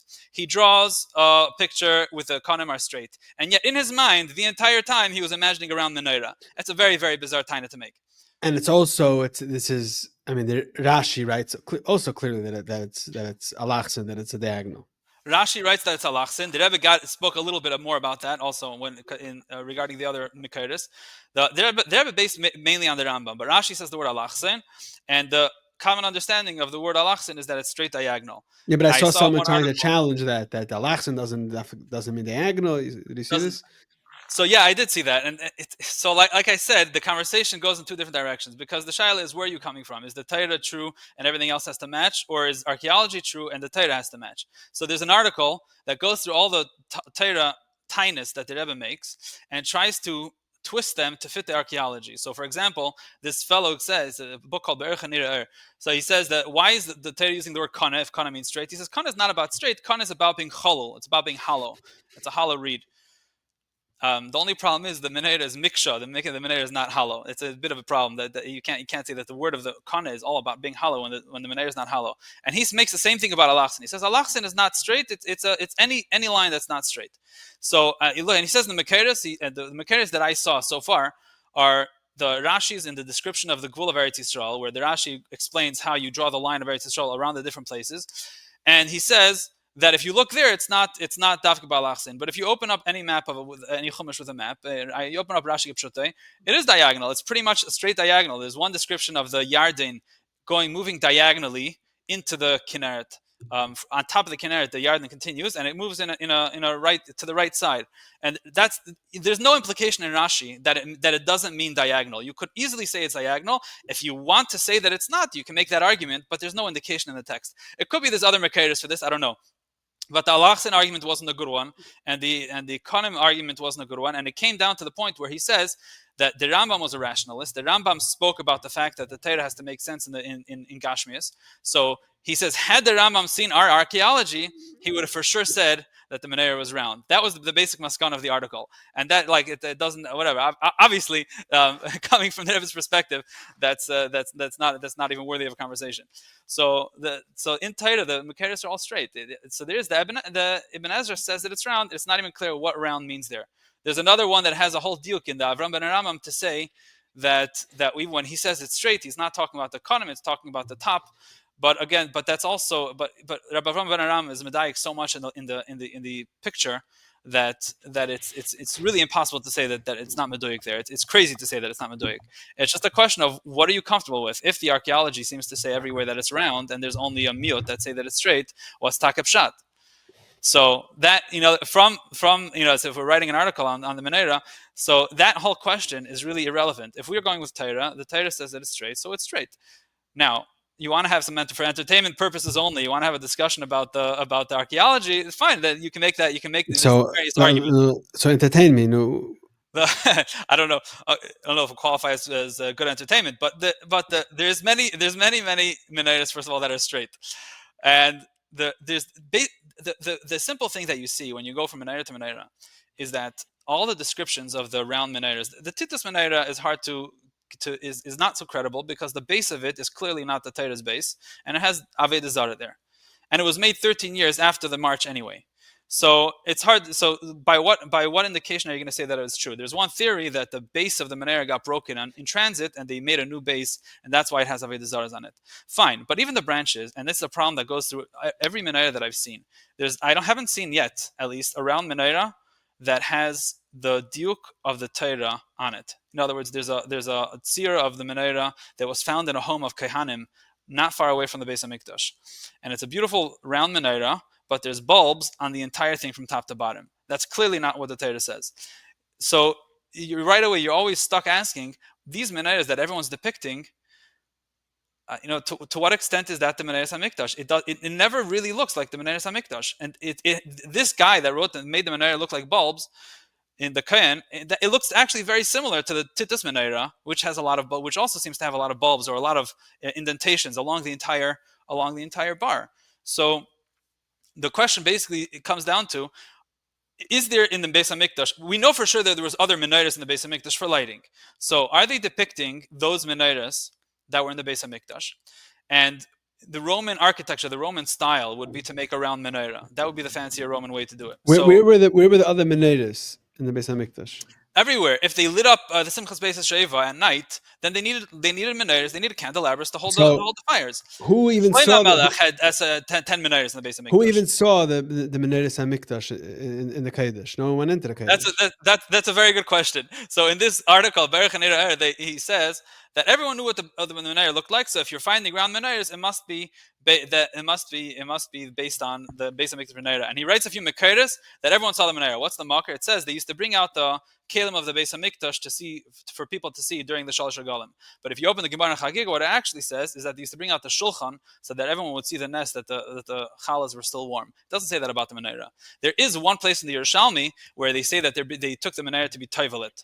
So there were people who saw the menorah. Kohanim saw the menorah, and you can't say that nobody saw the menorah and that the Titus menorah is unreliable because of that. Because for the simple reason that there's one of the coins that Eretz Yisrael has, one of the modern day, I think 10 agorot or something, there's a round menorah there. That's a mock-up. That's a copy of the coin that was made by one of the Chashmonai kings, Matisyahu Antignes. He coined that coin, and it has a round menorah on it. And he was a Kohen. The Chashmonaim, the whole base was the Beis HaMikdash. Half of the Chashmonaim kings were the Kohen Gadol, Kohanim Gedolim themselves.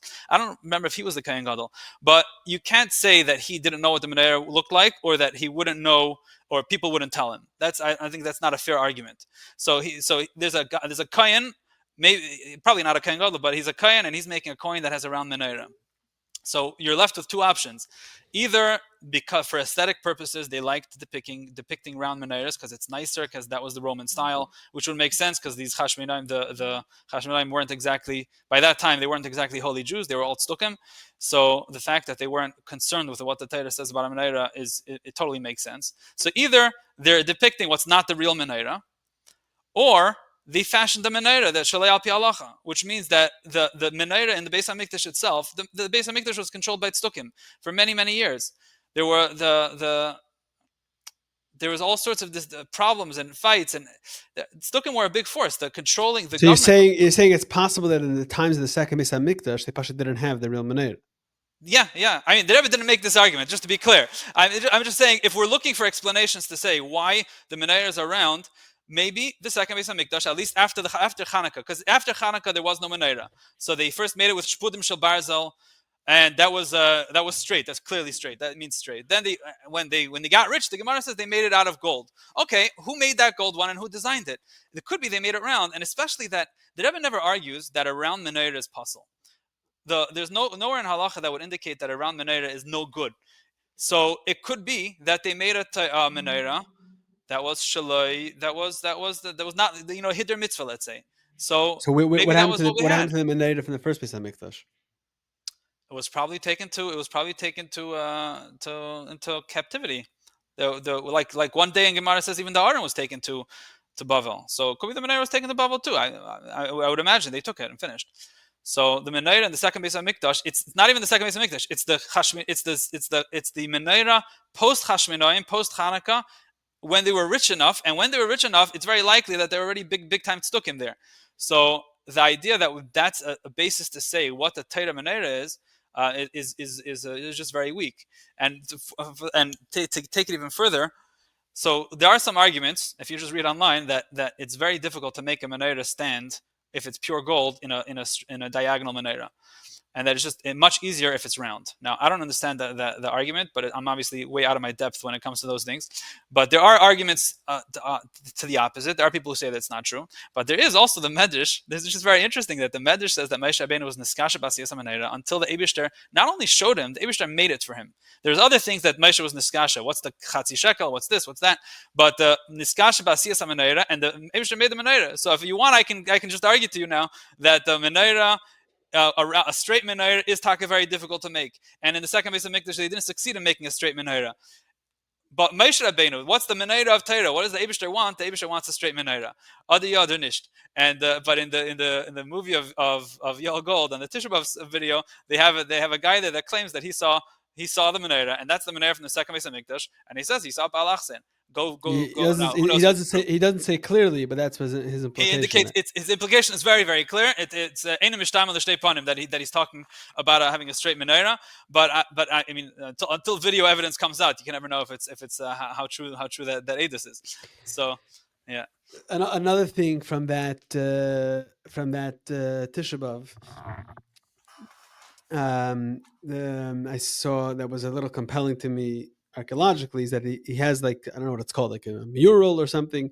There's some archaeological artifact from then that basically on the same artifact they have two menorahs on the same one. Yeah, one is straight round, and one is straight.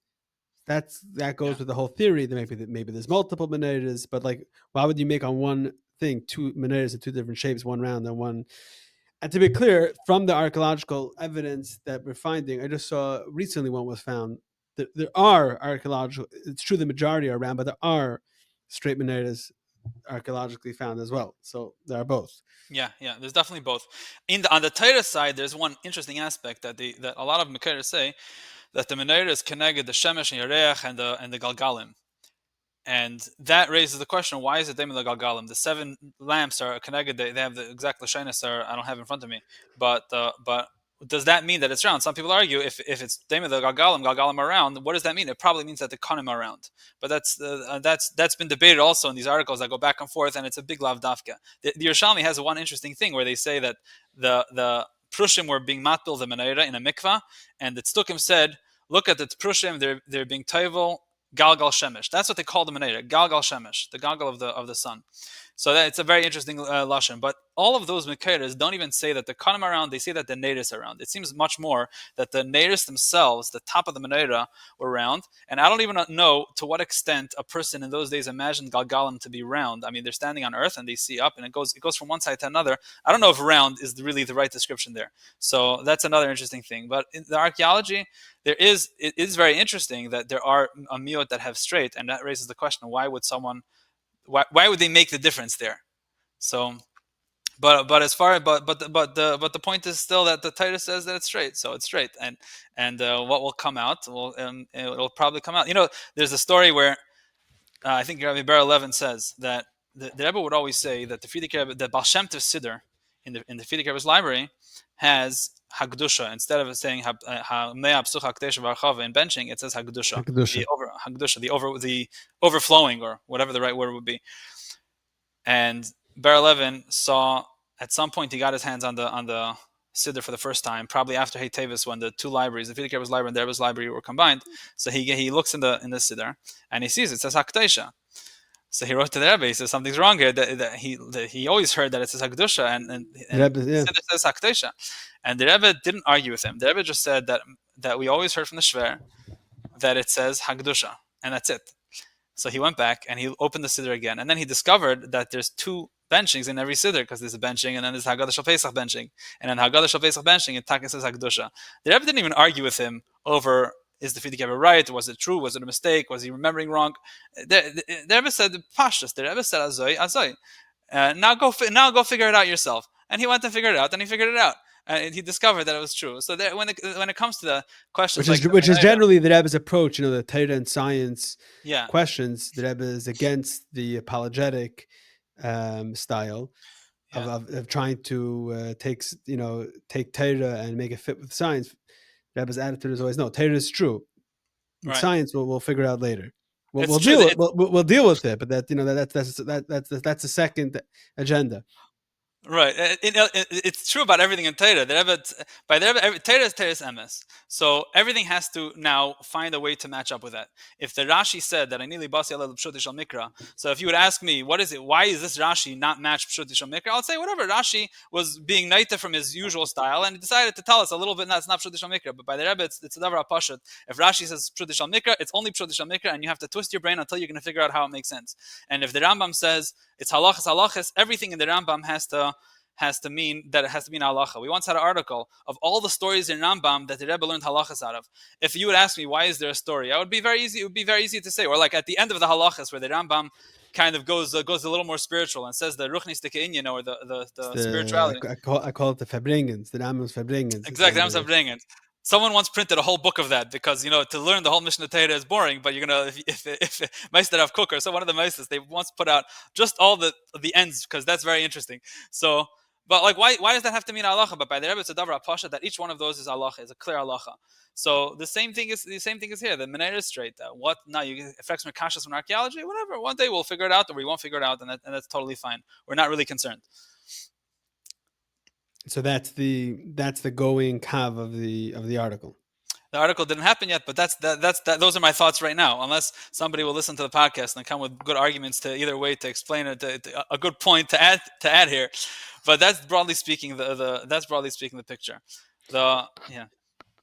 And by the way, when it comes to the other conversation with the luchas, there's no shakla v'tari about it. Meaning, as far as I know, it comes to the Menorah. There might be even different opinions in Mefarshei HaTorah itself. When it comes to the luchas, I mean, it's clear. I mean, it's black and white that's square. There's no. Right. There was once an attempt, I think Tzach in Eretz Yisrael. There was once an idea to mint a special coin in honor of Hanukkah, or to give a Hanukkah gelt from the Rebbe. There was some story about making a special coin or a special stamp, or maybe this is two stories that I'm mixing. But they wrote to the Rebbe about it, and the Rebbe wrote that if there's any possibility that you're going to make luchas that are round, then you should absolutely not do it. There's no coming to terms with that. If it's the Menorah, you should push for a straight Menorah, but around Menorah is okay, because there were days in Torah that do talk about around Menorah, and it seems like there was talking about the Ibn Ezra, which according to one version of the understanding it is talking about around Menorah, or the Sifri. I'm not really sure, but the Rebbe doesn't say which day, but he says you don't have to action 9 on a Menorah if it's not possible. But the luchas, there's nothing to talk about. The luchas is it's beferish and Gemara. It's clear. There's nothing else to talk about. Yeah. And the only reason why they're around is from, I don't know, Christian artists or some. Publishers. I believe it was publishers. That it was the people who published books would make Svarim would make it, and they were copying an arch, someone that depicted the luchas as round, so that it's totally from a Geisha Makar. There's no Makar like that. The Menorah, I mean, Yidden drew the Menorah in round very, very commonly. The Avram ben Arambam, when he writes about the Rambam's his father's Menorah, he says it's straight, b'yesher v'loy beigol kameshetziru zulasei, not in round like others have depicted. And there's a big question of what others mean, because is he talking about Gdei Yisrael? Because in that case, if he's talking about the Ibn Ezra, he has Lashonos that speak very highly about the Ibn Ezra. He doesn't call him Zulase. It's a language that he doesn't, that he might not have used on the Ibn Ezra. Or is he talking about just regular rank and file people that just make artists and talk about round? But there's no question that Yidden have been making it round, and there were Gdei Yisrael who had a round and they didn't make any machais on it. So it was well established in Jewish tradition that people had round menorahs, even if it's not Masam Halacha or based on what the Torah says. So the Rebbe says they're not the action on it. At least it's not to force other people to be miyashikav. Obviously, when a chassid makes a menorah, it's going to be straight. In the sicha itself, in the original sicha, the Rebbe said the sicha on Parshas Matis Maseh, and then he continued on Dvarim. And in that, the Rebbe just says his spilus, like his it is how strange it is that everyone does a round menorah when the big round menorah is the Shar Titos, and that's a galus Inyan. But in the Likot, when it came out later in Truma Tavshmem Gimel, so there the Rebbe says clearly in that Likot that it's a roy v'nochen, that everyone should have only round menorahs. The Rebbe says it like al tzahira, that it's a very straight thing. The interesting thing is that the Rebbe said the Sicha Matis Masei Dvarim, which is just recently. I mean, it's Chodesh Av. In 770, in the first Sicha, the Rebbe says that the Pella is ad kedei kach, that the Menorah in 770 is not Ba'alachsein. The Rebbe mentions that in the first Sicha. What do you think happened in 770 from there to Hanukkah? Nothing. The Menorah was the same Menorah. By the time when Hanukkah started, they put up the same Menorah. There were a few Bachram in 770. I think one was name was Chaim Nisilevich. He lives in Yerushalayim. There was a few Bachram in 770 that were thinking about it. And after Tishrei, they were already having meetings. What are we going to do about this, about the Menorah? And finally, they came to Herschel Pekar. He was the one who fashioned it and made the gold menorah, and Mordechai Nagel from Crown Heights paid for it. But that all happened very late. There was no one there wasn't no powers that be, no maskiros, or nobody was thinking about what the menorah going to look like on Hanukkah. They came to him like 5 days before Hanukkah, and he worked on it for 10 days or 11 days. And by the 6th night of Hanukkah, they put up the new menorah, and they came in for mincha, and they said the entire mincha there was turning around and looking at it, looking up and down, and looking at every single piece of it the entire time. They ever didn't say anything right then, but they ever looked and looked and looked. Like usually mincha, they ever just davened straight and didn't look at anything. But this they ever kept on turning around and looking through Achazar Sashatz to see the new menorah. The menorah in 770 is the right measurements. I mean, it's 8 konim, which means it's not exactly put, but I think it's pretty straight. I think the cups go into each other, and that's questionable if that's what the Rambam meant. I mean the height. Height. I'm not sure. I never measured it, but it's something very similar. It can't be too different. It was the height of a person. The menorah and the base of Mikdash was the height of a person.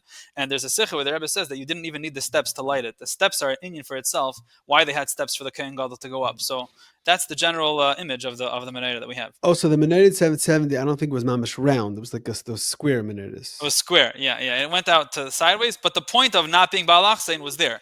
And that's what the Rebbe spoke about. What about the menorahs that are like alachsin, like they go like this and then they go straight? We're going to have to make a Shulchan Aruch on what type of menorah you're allowed to have. Exactly, straight this way or straight that way.